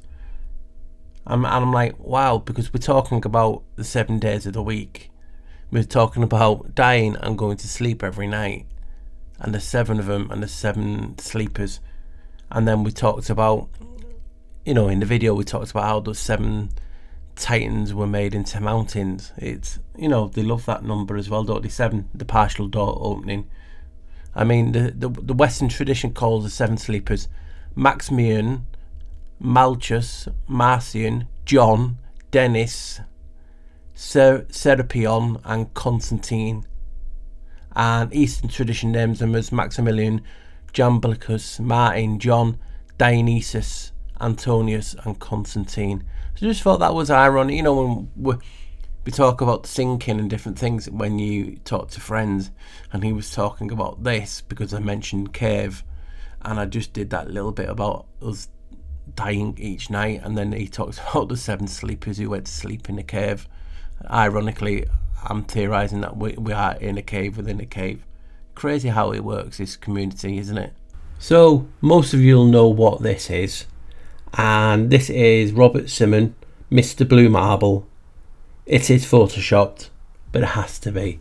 Now look at the name Blue Marble for the name for Earth, and they talk about how it's being photoshopped because it has to be. But that's not what I'm referring to. I'm referring to the chosen name, Blue Marble, because in an old video about monumental cemeteries, I showed you the etymology, or the spell etymology, of the word marble being spiritually dead. And what have we been talking about in this video about being in an enclosed system, underground, minerals, crystals, talking about dead being days of the week, cemented, all this. And the name they've given the Earth in their Photoshop meme, that's obviously a lot of people know about, is Blue Marble. Wow. So again, I'm showing you in the description, yeah, we're calling it the Blue Marble. And obviously it's famous in a lot of circles because it's Photoshop, and it has to be. But they chose the name Blue Marble because obviously they're thinking, oh yeah, we're referencing it to a blue marble, an actual marble. But what if it's not? And I've talked about blue in recent videos, but the word marble, and I'm going to show you just a little snippet from the old video about monumental cemeteries, because people are talking about how you know, these marble statues and granite statues or whatever they're made out of look so lifelike. They look like they could actually be frozen and dead in time. And I did the etymology of the word marble to find, yeah guys, look, just lonely old me found this etymology of the word marble being spiritually dead, and they've chosen the name blue marble. So I wanted to include that, and I'm going to play, but it's about a minute or so video, and then I will go to that bit of promise. I just thought, you know what, I'm going to throw this into, because I thought it's just so ironic they've called it the blue marble, and obviously the marble is reference to something spiritually dead. They're talking about the fall and the 7 stars, so I had to include it. Here you go, guys. Adjective marb, meaning dead, mortified, insensible, spiritually dead, pertaining to the dead. Say what? You heard it. Dead, mortified, insensible, spiritually dead, pertaining to the dead. So marb means that. And people are talking about marble statues being, could they once be human beings? Some of them, I'm not saying everyone, because obviously some of it's craftsmanship, but this just, it just blows my mind away. And like I say, I'm not saying this or that, I'm just showing you what I found. If you don't agree with it, that's your problem. Do you know what I mean? I'm just wow, because people are talking about this, this and this, and to look into the etymology of marble. Now if you type marble in all at once, obviously you get the etymology of what basically I've been talking about. But splitting it up, we know LE or EL is godly, and the marb, as you can quite see on the screen, means dead, mortified, insensible, spiritually dead, pertaining to the dead. So marble altogether could be God, a god, not the god, because obviously small lowercase g, something godly. Is something godly mortified, or took away the spirit, or turn these people into stone, like a gorgon or a titan, or some sort of technology, or some event that happens, plasmapheric or a frequency, who knows, but it's just something to think on. That marble means that, well, marb means that, and obviously the EL then makes it godly. So you can see, is it a ritual for a god to turn people into stone and put them in a monumental area, an important area, to show off? It's just, I know it's a way out there theory, and a huge what if, but I'm just absolutely dumbfounded by what I found marb to mean. So you might be wondering, why did I call the title No Trees in Inner Earth? Because it was just a play with words. You've all seen or heard about the video saying or stating no trees on flat earth. So I just thought, you know what, I'll play with that and create no trees in inner earth. That's a mouthful, isn't it? So I know whatever things we see doesn't, you know, when we see something and we go, hey, doesn't it look like that? Just because it looks like it does not mean it is it. I know that fact. But if everyone's using it, why is it only the latter when I do it? So when I show something that looks like something, they go, oh, no, that's just a coincidence. Just because it looks like it doesn't mean it is. And that's what they use against me all the time. But they can use their stuff. And this is not evidence, this is just me showing you. So we've all saw these on social media. It's like the fungus, the lichen has been like mineralized, and it's called hypothallus. And you will see him, hey, doesn't Devil's Tower, Devil's Mountain look like that? And it does. There's no way of you getting around it. They do resemble that. And this is what I'm going to show you now. Some stuff that, hey, this is on the surface, but it's also in a cave. And if we are in a cave within a cave within a cave within a cave, that is why you're seeing these things. So on the screen, I'll show you now. What you're seeing is, now pardon my pronunciation, is Pamukkale, and it's in Turkey. It's thermal baths. Now I'm going to show you various images of them and how beautiful they are. Now you know what I'm going to say as you're looking through these images. Why can't this be in a cave? Because we have all this in a cave. All these images that you see, and coming up is an image of a cave. Yes, and it's been lighted because people are visiting the cave, but you're getting the picture. There you go. So we have these pools in caves, And then if the same process can happen on the surface, same process in a cave, is that not like the saying, as above, so below? And I'm going to split the screen into 4 now, just to show you. On the left side is the palmaculae, and the same processes of the mineralization of the water with minerals happens in caves. So if we are allowed to use the things that, oh, it does look like that, so it means it is it. You know, like people do use until you use it. We've all been there. So I just wanted to show you, hey, the things that we take for granted and see on the earth, so-called on the earth, all the same things happen in caves. So this day that you have about being in a giant cave, some will call it hollow earth, you can call it, it's just a label. We'll all have different names. I've done videos on a cave of treasure and things like that, and you have Merlin's cave, as I was talking to a friend today.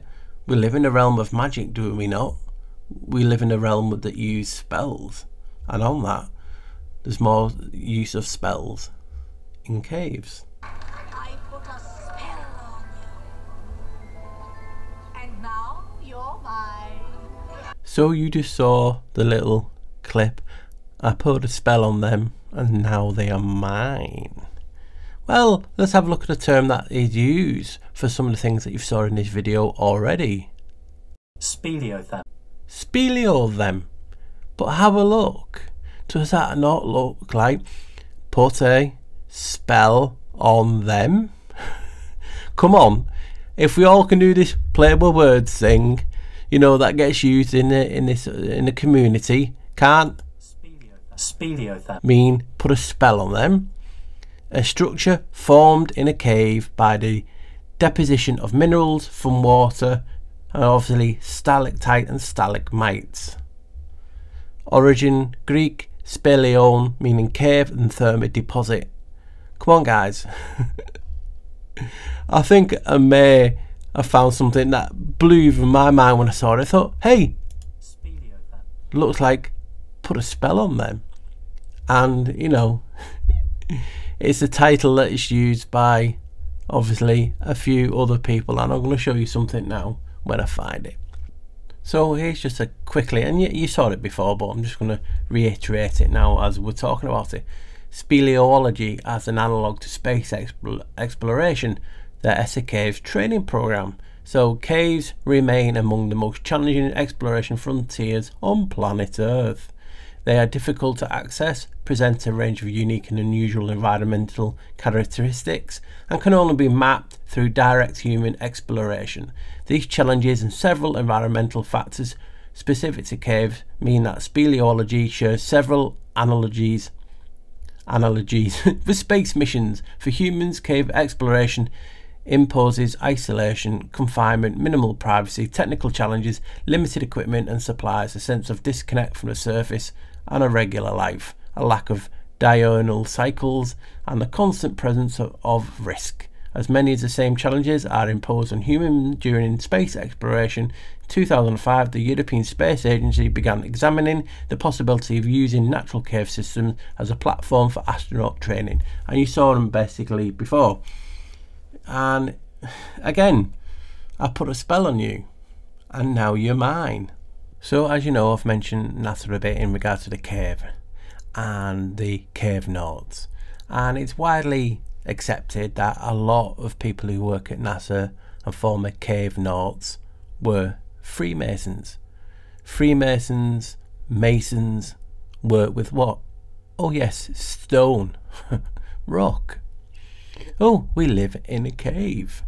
Now, from an old video, and I'll show you the clips now, I'm going to paint the picture for you that, look at the compass and set, and we know that adds to L11, heaven and hell, as above so below. So there's two clefts, two V's. Remember the compass and the ruler, the set. Remember the etymology that I would talk about of Enoch, who talks about a cleft, a cavity. Hence, there you have it right there. And the envelope.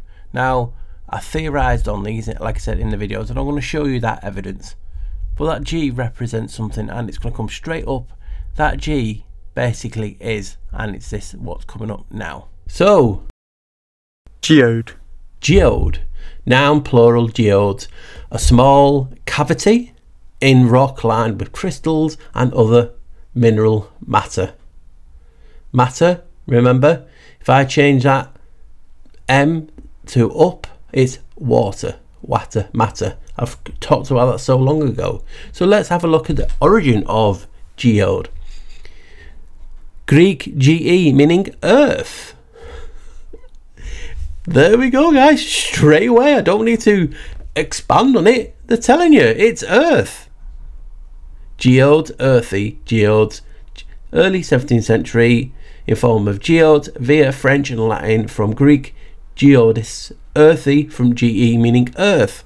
So the G, geode, means earth. We are living in earth. I nearly forgot to put about the envelope in, and I just, damn, I'm like, oh, do. I had to put it in. Now, again, what I'm going to say is just theorizing. And you can pick any Freemason images, and obviously the envelopes that they were, the aprons, will be different because obviously different lodges and different organisations and whatnot. So I've just picked one that had the best resolution just so I could show you. So what you saw is the apron, what we call, hey, doesn't it look like an envelope? You have the envelope, obviously you have the envelope lip, what you seal it with, and again you get in the cleft, you get in the V. On here you're having the pillars as well, pillars, like pillars of the earth, like they say it's for the temple, but you know, if we're in a cave made of rocks and Freemasonry is about stone, this is why these guys are there. Now what got me is, in an old video I broke down the word atmosphere, and when you look at the word atmos, obviously it comes from atmosphere, but it means gaseous envelope. So we have the G for geode, and you have the envelope, which means gaseous envelope. The atmosphere is a gaseous envelope, and they're representing this in an apron, as the people say, hidden in plain sight. So as you just saw, the G in a Freemasonry compass and set, I'm theorizing it means geode, it means earth. It's showing you we are enclosed in earth. And then you think about, oh, let's have a look at a geode, and you can see one at the bottom, there's two there. Tell me that is not what you see when you look at the Milky Way. It is to me. It's like, there's been a tear, there's been something torn apart in the sky. I mean, what is it also known as, the Milky Way? Oh, let's do the etymology of that. And yes, it's called the Great Rift. So, as you are well aware, the Milky Way is known as the Great Rift. The Great Rift. Let's have a look at the etymology of rift. Noun, plural, rifts, a crack, a split, or a break in something. The wind had torn open a rift in the clouds, a major fault separating blocks of Earth's surface, a rift valley, a serious break in friendly relations. And it goes on. At the bottom, rifting, break apart or become separated from faulting caused by plate tectonics and so on. But let's have a look at its origin. Middle English of Scandinavian origin, compare with Norwegian and Danish rift, cleft, chink. Ooh, where have we heard cleft before? And it can also be mentioned and called the vault. So you have Enoch talking about the cleft. It appears on the NASA's logo. I've showed you enough so far. So the Great Rift is the Great Cleft, the crack, the V in the sky, and as you know, the Milky Way is known as that. How wow is that? It seems that everything coming together. So it's known as the Great Rift. So how intriguing is that, guys, that the Great Rift etymologically is from cleft, and that's from the cave cavity that we're talking about. So when we look up and we see the Milky Way or the Great Rift, I talk about us being in the geode, and could that be what the G stands for? Telling us we are in Earth. And people talk about the waters above, the waters below, and talk about all these resets that happened. And before in other videos I've talked about, could this water or fire or whatever came through this crack, this rift, and washed away some of the caves and different things that we're talking about in this video. I mean, we've only got to look at, let's say, the Hebrew one, and we could have looked at any because most of them are quite similar. But when you look at it, the waters above the firmament and the floodgates, just have a look. You can see it, you can zoom in, I'll even highlight it here. The firmament, obviously it means something firm, but does it not look like a cave roof? And I'm talking about us being in a giant cave. We showed you images of people talking about hollow earth in the Kong videos and different things, and these floodgates are where the sun and that come through, and the waters, but it's firm, it's brick, it's a cave. And as you can see, the shoal and the columns of the earth, and I've talked about could they be the stalagmites and different things that we've shown in the video, and I'll go into that after this video. But here's another representation of it. Does it not look like cave maps? Just like the Yggdrasil, the 9 realms, looks like tree maps. You know, it's a tree, but it looks like maps of caves. Well, one way of looking at it is. But let's go back to the firmament. I don't know how to put this. You know, I do my spell etymology and I break it down, I split the words up, and it's just what I find. I'm not saying it's a fact like I never do, but obviously firm, that is obvious. It's firm, it's solid, right? That's the roof. So you're left with am and then ent. Am, also you have it in time, but it also means, and I'll put it on the screen, just, you know, for anyone who doesn't believe me, means to be, to remain. So we're talking about the firm roof, to be, to remain, and then ent. And if you remember, ent also means, I mean, you can find many things, but it doesn't sound as good if you use them. You can easily find them. But ent means giant. Is it talking about, again, the chamber, the prison cell being cast down, the firm that is always going to be there, remain in prison, to remain enclosed? The giants to remain enclosed. That is just blew me away. So the firmament could mean firm, to be, to remain, and giant. Is that talking about the giant roof, the giant arch is always going to be there to remain? Well, it has floodgates, so there is some openings that you can see from the Great Milky Way. Is it talking about the prison cell that entraps the giants in this cave? There's just so many possibilities. I mean, you've even got to look at other cultures and civilizations. Obviously, the Great Rift could be a representation of Nut, you know, the Egyptian goddess of the firmament. Again, it's like, which shows us being enclosed within a cave. It's one possibility. But that etymology and all that to me is just wow. And guys, I just get so excited when I'm looking into these things and just looking at the possibilities. Hopefully you guys can see the same things and get excited by the same things. Right, let's carry on.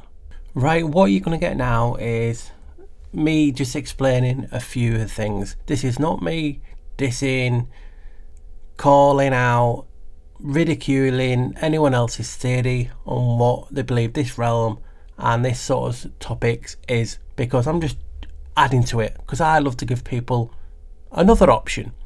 Because if you don't believe in one thing, the other side ridicule you, the other side of that ridicule you, you're in a no-win situation. So here's me coming along with the cave theory, and we can see again the firmament picture on it with the columns of the earth and the floodgates and the columns of the mountains being in a cave. I mean, just look at the term that they use for these formations. Speleo them. Spell on them. They're putting a spell on us. Are they trying to change us from this, and so we can't see what is actually hidden in plain sight? I mean, look at some of the formations. Flowstones, drapery, soda straws, stalactites, stalagmites, columns. Flowstones and drapery look like the people who talk about meltology, does it not? Could the effect of what people are now talking about meltology in the community be evidence that we are in a cave and everything's been molted, it's been burned, it's melted, it's because of the carbonite and the calcite in the, or whatever came through those firmament floodgates in a reset? Because if we're in a cave, we're going to get the same things that happening in caves, won't we? Like the stalactites, stalagmites and other formations in this realm. That's why I've been showing you all the things I've been showing you. Hey, look at that. Does that not resemble this? So could the existence of meltology be flowstones and drapery and other whatnot? It's a possibility for sure. I mean, other than people who would probably be going, oh no, this is this, and it was a great fire. Well, what if we are in a cave? I've showed you a lot in this video to point in that direction, and here's another explanation on what that is. I mean, look at the image that you can see on the screen now. Stalagmites. Does that not look like a mountain formation to you? If I took away that, you would just think it was mountains. But the stalagmites and stalactites, and when they join together, they form a column. Like the mountains, like they look like giant trees. Could they be stalagmites and stalactites forming to become columns? And when these trees broke or chopped down, according to Enoch, they talk about the angels cut them down. Now, did they cut them down to leave stalagmites and the stalactites fell down? This is just me what ifing. It's not having to go at anyone's theory or anything. But, you know, it just makes me go, when you think about it like that. The drip from creating all this. I mean, think about it. Even humans have calcite in them. It's in the pineal gland. But could this just be the answer? Like, everyone said he fits into being in a cave. It's like the what's it called now? The Swiss Army knife. Could this just be what everything is? I mean, look at I was talking about meters before, and the butts, and there's pinnacles, and there's plateaus. They all just look like a cave formation, parts of the cave. I mean, I'll go to this other image now. It'll show you the columns breaking down, and doesn't like the smallest two remind you of Devil's Mountain and different mountain formations? Could there be what I'm theorizing? Stalagmites and stalactites are the mountain ranges that we see, or evidence of what was being a reset destroyed these, and the water, the heavenly fire left the petrified nature, the calcite carbonate on top of these mountains to form what we see today. I mean, look at what you see on the screen now, just a generic picture in a cave, and I'll magnify it so you can just see the area. Doesn't that little one look like a mini volcano, mountain ranges? Just resembles, when I look at it, to be Monument Park, like a little mini replica. So when I'm talking about these things, it's just me what ifing. I'm talking amongst friends. Hey, look at this theory. Could we be in a cave? And could these other theories that they talk about, like meltology and different things, be remnants of being in a cave? Like, for instance, me when I'm talking about cutting down these trees or mountains, these stalagmites, did they use that stone to create all these ancient buildings that we see? Because you see people talking in the mud flood and Tartaria. Oh, how did they build these magnificent structures? They didn't have them today. Did they use the stone left over from these so-called mountain stalactites, stalagmites to build what we know today? Because you're talking about mud flood, burying everything. Well, if we have floodgates and we're in a cave, and Hollow Earth talks about cave within a cave within a cave, are they not just different layers, you know, of these? It's why we see like hidden caves and cities beneath our feet, going all down these layers and layers and layers and layers, like an onion, like they talk about in the Hollow Earth, a cave within a cave within a cave. Could that be another explanation? What blew my mind when I was just looking into this video is this image that you can see on the screen. It looks like, well, how many were there? 3, 4, 5, 6, 8 guys sat around what is a petrified tree stump out in the open, because it does look like that, because it's an old photo. I've checked its validity and it's genuine, just that it's an old copy, but they're actually in a cave. They're in a mine. What in the bloody hell is a petrified tree stump that looks like a volcano or these mountains doing in a mine? Huh. I mean, if it's not taken, like I said, I wasn't there at the time when they done it, and there's other evidence I'm going to show you. Did these guys take it down to create a what if moment, or did the roof fall down to create a cave? Like I'm talking about all around this realm. We weren't in just one big cave, but over time we've expanded. We've knocked the roof down. We've expanded and expanded. I don't know. I'm just what ifing and making, some people will say, making shit up. You know, I like to do that because I know there are opportunities to talk to people. So this petrified tree stump, I'm like, is this showing you that one time this tree grew? Because so-called science and people say, well, nothing can grow in caves. They had their own ecosystems. But something of this size would not. Look, the roof is, you know, they're sitting down. So this cave had to, the roof of this mine would have had to come down over the top of it, destroying. But the terminology they love to use is something that I've picked up on. Speleo them, spell on them. Well, look at this, what you can see on the screen now. Looks like a volcano, like a mini volcano. If that person wasn't in it, you would think a volcano, and I'll show a few images of them. But what you're seeing on the screen is what is known as a root sickle, but it looks like a tree base. So you just saw a petrified tree. So what they're saying is, in some shallow caves, roots searching for water will break through the caves, and I'll put some images on them, and the formation of the minerals and the water around them calcify them, creating the images that you see on the screen. That's interesting in a new word that I found, root sickle, of all roots, but that looks like a base, like the petrified tree, you know. So it's not the root as such. Now people will say, well look at the tree rings, Paul, the tree rings and the mountains, like I showed you before, that one in I can't remember where it was now, Morocco, Tunisia or something like that. And as you can see on the screen, you have a tree ring, and underneath you have a stalactite and stalagmite cut in half, showing you they also create tree rings or rings, just to show you that these things can happen around us. For instance, this is another stalactite or stalagmite, and to me that just resembles what is known as sedimentary folds or layers. Again, showing you that things in caves do happen above ground. So if it's above, so below. Are we, like I'm trying to get at in this video, in a cave within a cave, and this cave has been expanded and destroyed, the walls have come down? Is there a limit to where we are? Who knows what's above us, what's below us? And this is what all this video is about, just showing you the possibilities, the what if. Yes, these other topics are fascinating. I would never slate another theory or topic, because I get inspiration from every side, and that's what we should do. People always say disregard this information. Never, because we need it to compare. So when these people are talking and showing and doing exactly what I'm doing, well, this resembles that. Could it be that?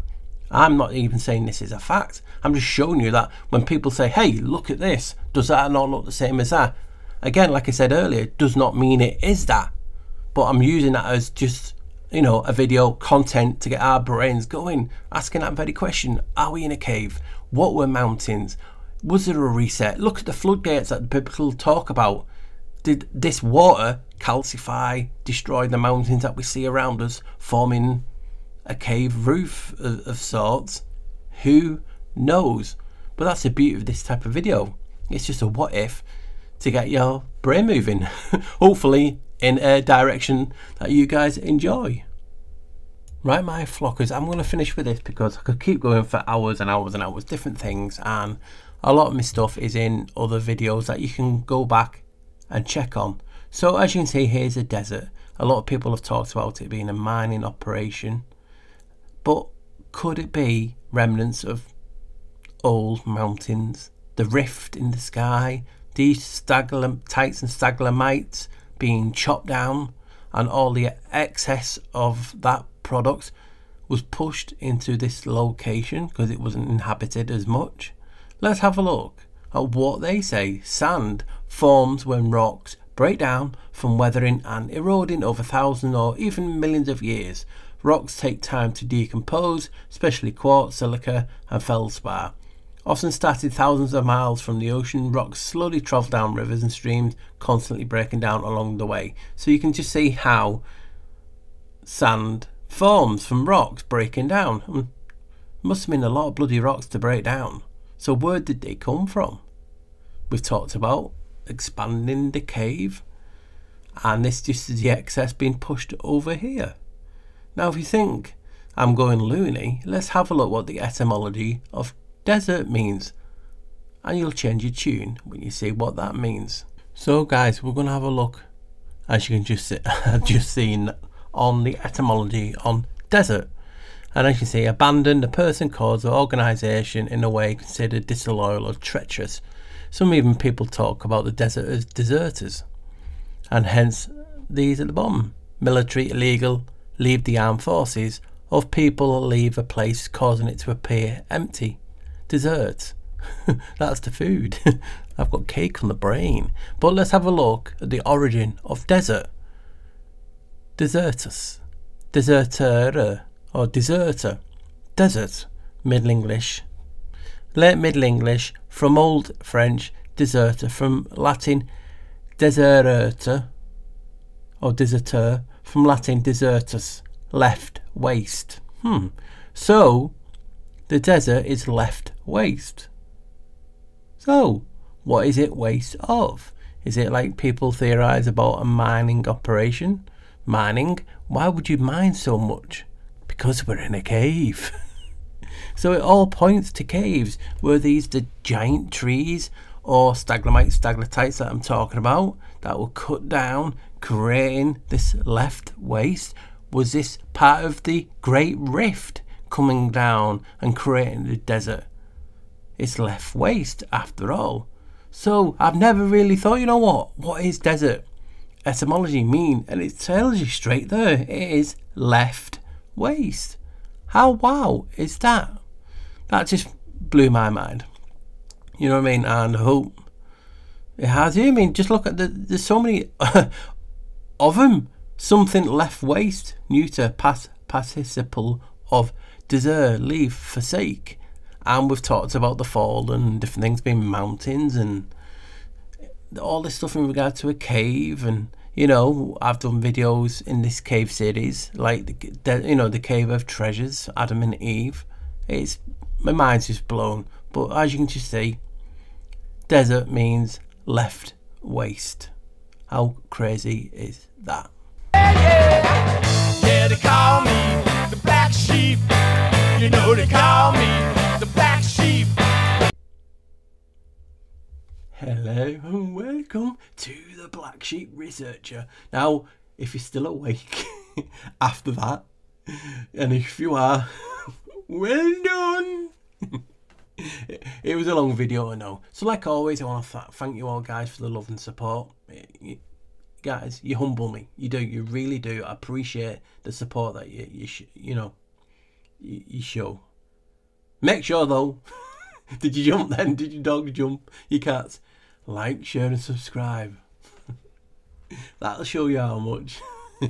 Oh no, I refuse. Don't tell me, Paul. So yeah, please guys, you know, that's how we know that you like something. Obviously comment, I'll try and get back to those comments when I can. And if you want to help the channel further and me, you can buy me a coffee. The barcode will be here. And all help is truly, it wows me, guys, because times are hard for all of us. And, you know, the love that people should, you know, show me is humbling, you know. Stop getting emotional, Paul. Let's crack on with the video. So I've been talking about this cave theory for years, about a year or so of sorts. And if you're new to the channel, basically in the beginning I did the etymology, or what I call spell etymology, because we're living in a world of spells. This world is magic. We use spells to communicate, we curse people, and that's why I tell people, if you are really a truther, you would not curse anyone. And we use grimoires, grammar, and that just blew me away. And I'll get back to that sense of what that terminology in a cave was. So yeah, the topic of this, and I'm going to use the allegory of the cave by Plato as well, because that again is it metaphorically, or are we in a cave? And I want to use that, and I'll go backwards and forwards, and I'll contradict myself. And I tell you, I'll contradict myself because I'm learning new shit each day. Someone else is bringing the fire to the cave, and it shows me what I've missed. And that's Prometheus on one hand. Prometheus, the saviour of humanity, the fire. Literally, is it fire or is it knowledge, like people talk about? The knowledge then to expand their thoughts. You then have other people saying, no, it's Lucifer, it's the Satan. And then you'll have people then saying, oh, well, Satan is, it was changed in the Bible, and it's not this and it's not that, and it's etymologically it's not this and it's this. You know, you can just see it's endless. I can show you that pen, and someone will come up with something else and something else and something else. And it is the allegory of the cave to a T. We're all chained like the Titans, and the light that we used, the indoctrinated nature of education, has told us this is this. And then, you know, and then that's when we then get shown a different shadow or a different light, it changes the reality. Now, how you are mapped and worked will then negate what happens next. Are you going to use it as a fight, a trigger response? You fight or you flight. But also, do you fight, you flight, or do you take on board? Because when you get shown something else, some of us are open to new information, and some of us are rigidly, that's it, I'm sticking to that. Because it's this, and it's that, and it's this. It's not what you say, because I see this. Because yes, with the light, what you see, your eyes reveal that. And it's hard. And when you do videos like this, you will get idiots. And I'll call them idiots because it's not about what they believe. That's not what's idiotic. It's how they talk to you and how you treat you. You should treat people with respect. You know, I know people say you have to earn it, but I'm old school. You know, I give you the basic respect. You know, like I'll be polite, sir, and different things like this. And people don't. People go just straight for the jugular because they are fighting for the truth. It's like it gives them a get out jail card by treating you like shit and talking to you and cursing you and doing all the shit because they're fighting for the truth. The truth's been weaponized, and you're only seeing it for what they've let you see. If you move around your cave or try and find a different light, you will see it as a different interpretation. But what is right and what's wrong? Who is the person to judge this? It's why your eyes, the irises, are black. It's like scrying mirrors, but they're also like a judge. They're pulling the sheep over, you know, the wool over your eyes. It's hard. And here's me coming up with a different theory, again, using the research I've done over the year. Talking, are we in a cave within a cave? And people out there who did notice, there is a video years ago, no trees on flat earth. And, you know, a lot of people watch it, and a lot of people get triggered by it because they say this earth is that. And here's me saying there's no trees in inner earth, because that was a play on that. And, you know, it is a catchy title, but it's not a fact. It's just my interpretation of Plato's cave using the light I've seen. Hey, if you guys are okay with showing you this and you saying, doesn't it look like that? Could it be one in the same? Why can't I use that same thing? Why is it when I show you that and show you it looks like this, you'll no, that's bollocks, you're a gatekeeper, you're a shill, you're trying to deceive. Well, you're doing it. I know, but we're right. Who? And there you go, Plato's cave. He's coming back with a different fire, showing, hey guys, you know them reflections that we've been taught and seen all our lives? It's all bollocks. It's really this. And people will get triggered and fight back. Some will take it on board, but it's hard to take things on board until you see that with your eyes. It's like now when you see something and you say, oh, it's hidden in plain sight. It's not, it's just been in the dark. And the new knowledge is tied to the door and light, enlightenment. You're enlightening the giant, like the firmament. That just blew me away. The firmament, the firm, to be, to remain in place of the giants. Is it talking about the cage? Is it talking about the giants in their cave? Did we break through that cave? The dark pit, the cleft, and everything merged into one. Is that why there are deserts left waste? Is that from the mining operation? Because if we had to use that theory, which is as good as any, that everything is done from mining, would you mine? On the ground and in the ground, the earth, the geode. That's why they have the G. So if that's acceptable, why can't my theory of it being columns, the giant trees are not trees, but the staglamites and staglatites, and what's left of them? Because when you see a cave floor, like I showed you in the video, it's identical to what we see out there with our own eyes. And we keep moving within a cave, because this realm is magic, remember? We put a spell on them, speleo them, the topography of what you see in a cave. The rootsicles. Crazy. That blew my mind. The tree stump in a cave, petrified. How did it get there? Did they take it down? Or is it left over from when the roof was higher?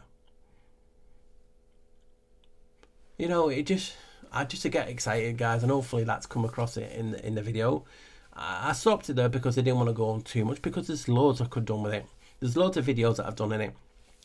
Why is there infatuation with religion and rock? The Vatican, the Eternal City, anagrams into subterranean, but it's built on the rock. The rock. Peter, when we tell you, and I'm showing you now, how many times have I said we're interpreting Plato's cave differently? Peter, the rock. You know, we're interpreting things differently. And that's what society is. That's why I want to say to people, hey, if that guy is saying the world's going to end in 2040, you know, we have to wait to 2040 then. But why do you want it to end? We've had so many dark winters and everything's going to end. You know, and it's hard living in a place where people believe the world's going to end, because if it's going to end reflects on you as how you treat everyone in that reality. You'll think, fuck it, I'm dying, so I want to treat people like shit. But what I'm saying is, in Plato's cave, people are seen written orally, and they're experiencing this reality differently, and what they see from the interpretation, the Peters, the rock, the stones, tells them, oh, this is going to happen this time and that. But it's their interpretation. It's their cave. So when you go into a different cave, you'll have one cave, a guy be smoking weed and getting high. In another, they'll be drinking drugs. Happy in one, too happy in another. We're all in our cave. And we all want to be hermits. And we all want our cave, our echo chamber, to reflect what we believe in, because it goes against the grain. So there's all these terminologies that we can use that I've used in this. The firmament, that blew me away. NASA, basically the logo showing you the fallen, and etymologically trace itself back to a cave. And that is the space that they're exploring. And now they want to go in caves on other planets. So what did he do? They go cavenaughting. People call it splunking and different things. But it's crazy, isn't it? It's showing you in plain sight. Plain sight, blindness, your eyes, your Prometheus, your Lucifers, your light bringers. You're bringing the light in the cave. And their operation is called Braille. Hidden in plain sight, not literally, because they're blind. They're inflicting a shadow, they're casting a shadow. Some will believe it, some won't, and it's cool if you believe in either. I'm not one of those, if you believe that, I will go at you, no. Because this reality is how we're based it and how we see it, like Plato's cave. People are chained up, we're chained up, metaphorically or physically. You know, the truth can enslave you because you will fight for that. If you fight for the truth and then you realise truth means faith, then you'll fight over that fact. Religion, wars. Politics, wars. The shape of the realm, wars. And no one, you know, and there's good people in that who just take a step back like me. You know, you get on with it. But don't involve me. I want everyone to get along, respect each other. Because, you know, that's how I am. But that is my cave, and I don't want anyone to do things that they don't want to do. And when you look at that cave allegory and then put it to how you see it as reality, it fits slam dunk, doesn't it? You know, Prometheus bought the fire. Some hated him, then some said, oh, look, he's actually Lucifer.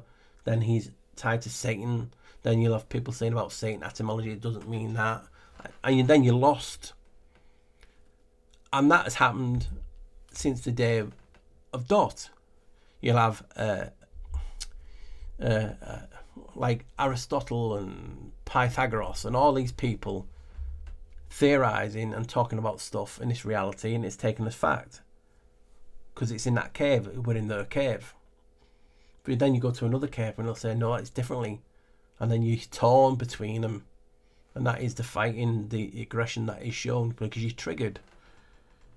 And here's me talking about how we in a cave within a cave, and show you the things that do fit it, because we can make anything fit a narrative. You know, I'm not scared or ashamed to say that. My narrative is, I'm believing that could we be in a cave within a cave, and hey, look at that. And I interpret that because it's in my cave now.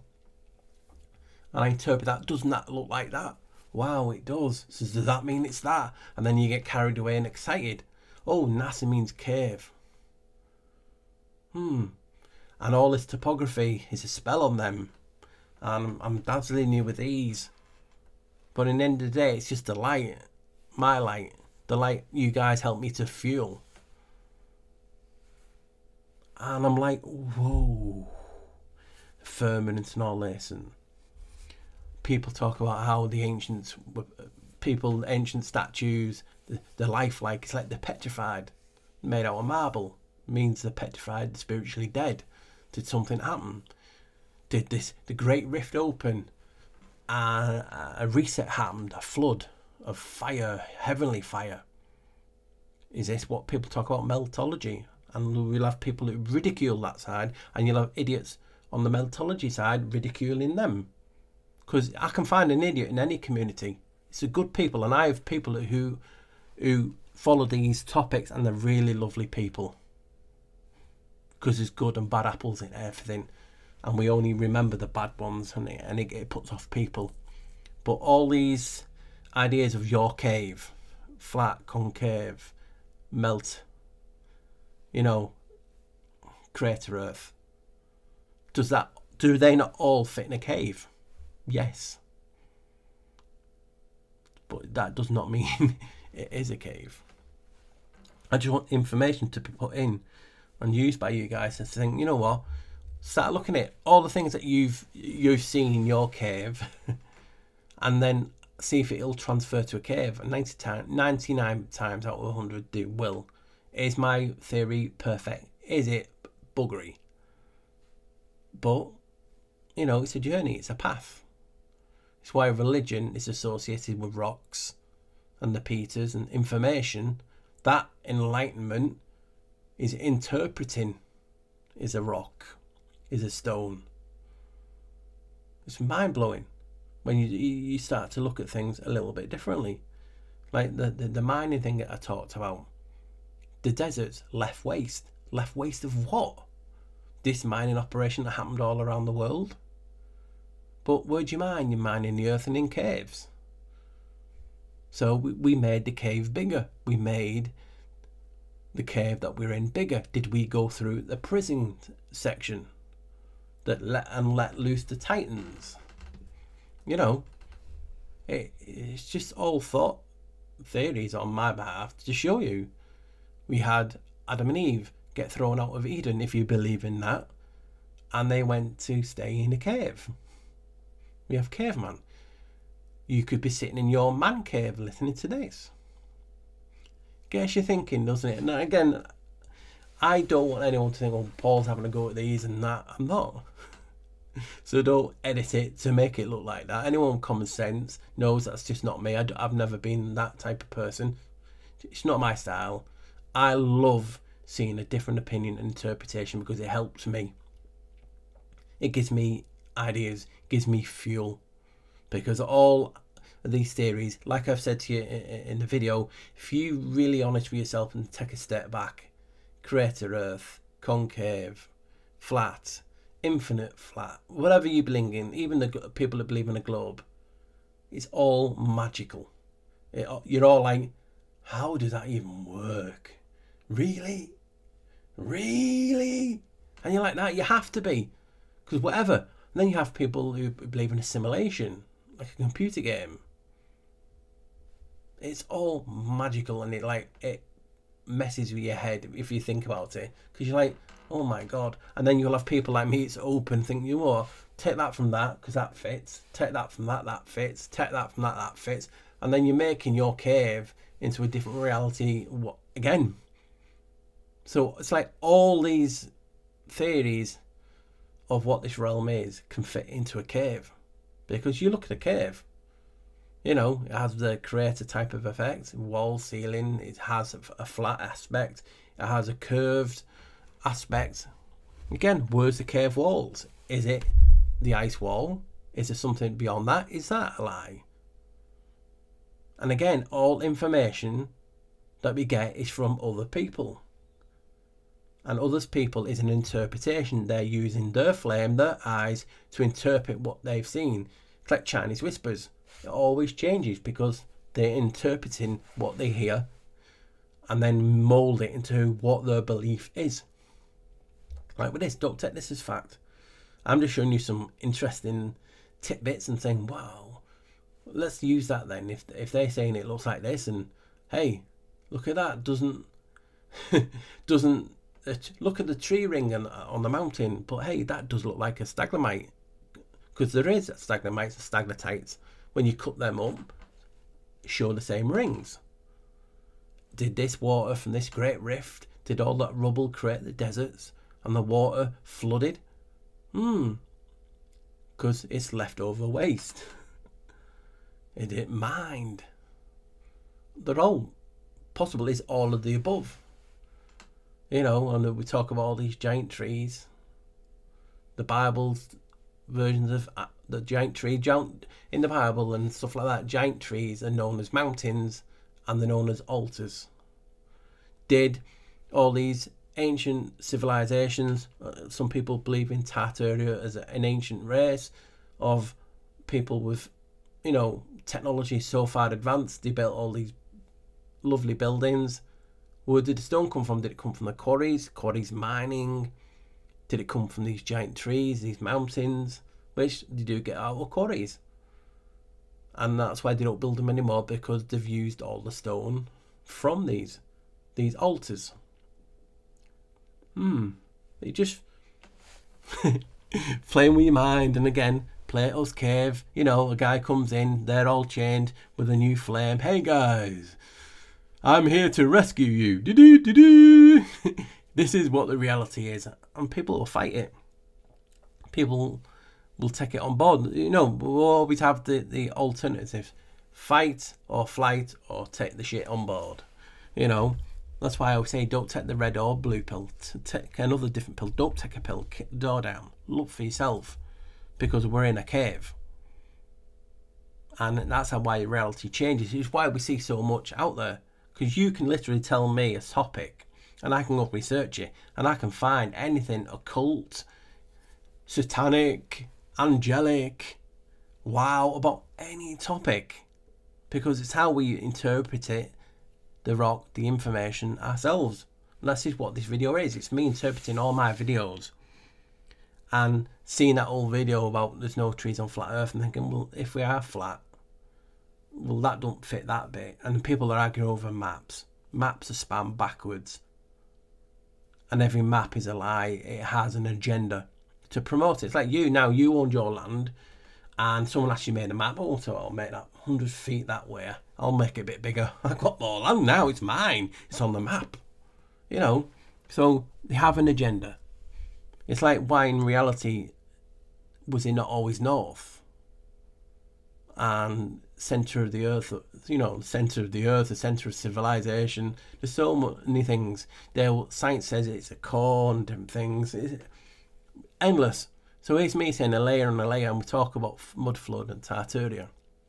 If we're on different layers and in different pieces of the cave and we just built on top, could it be that? Could it be the mud flood? Yes. To purge. Remember, I did a video years ago on mud meaning to purge. Again, from a reset. Is it from the Great Rift? It looks like a geode, but does not mean it's a geode. But then the masons, the stone people. So you can just see how I've put it all together. And I just hope, guys, you know, use it for what it is. You know, inspiration to use, to spark a line of inquiry for yourself. Hopefully you've enjoyed it, because I've enjoyed making it. It's took a long time to make. I truly feel privileged to be able to make content and have people watch it.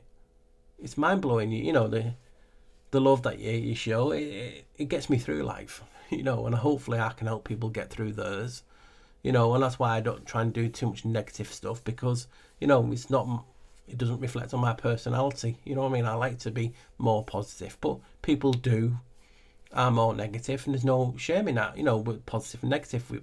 We are who we are, but we shouldn't help it on, because it makes people paranoid as fuck. You know, there's people saying all sorts about me and you and other content creators. It's their interpretation. They're in their cave. They will see what they want to see to fit their narrative. Here's me saying, guys, don't have a narrative. Just let's have some fun and see what we can come up with. They don't like it. And that's what's happening in this reality. The truth has been weaponized. And we live in a realm of spells. That's why they put a spell on us.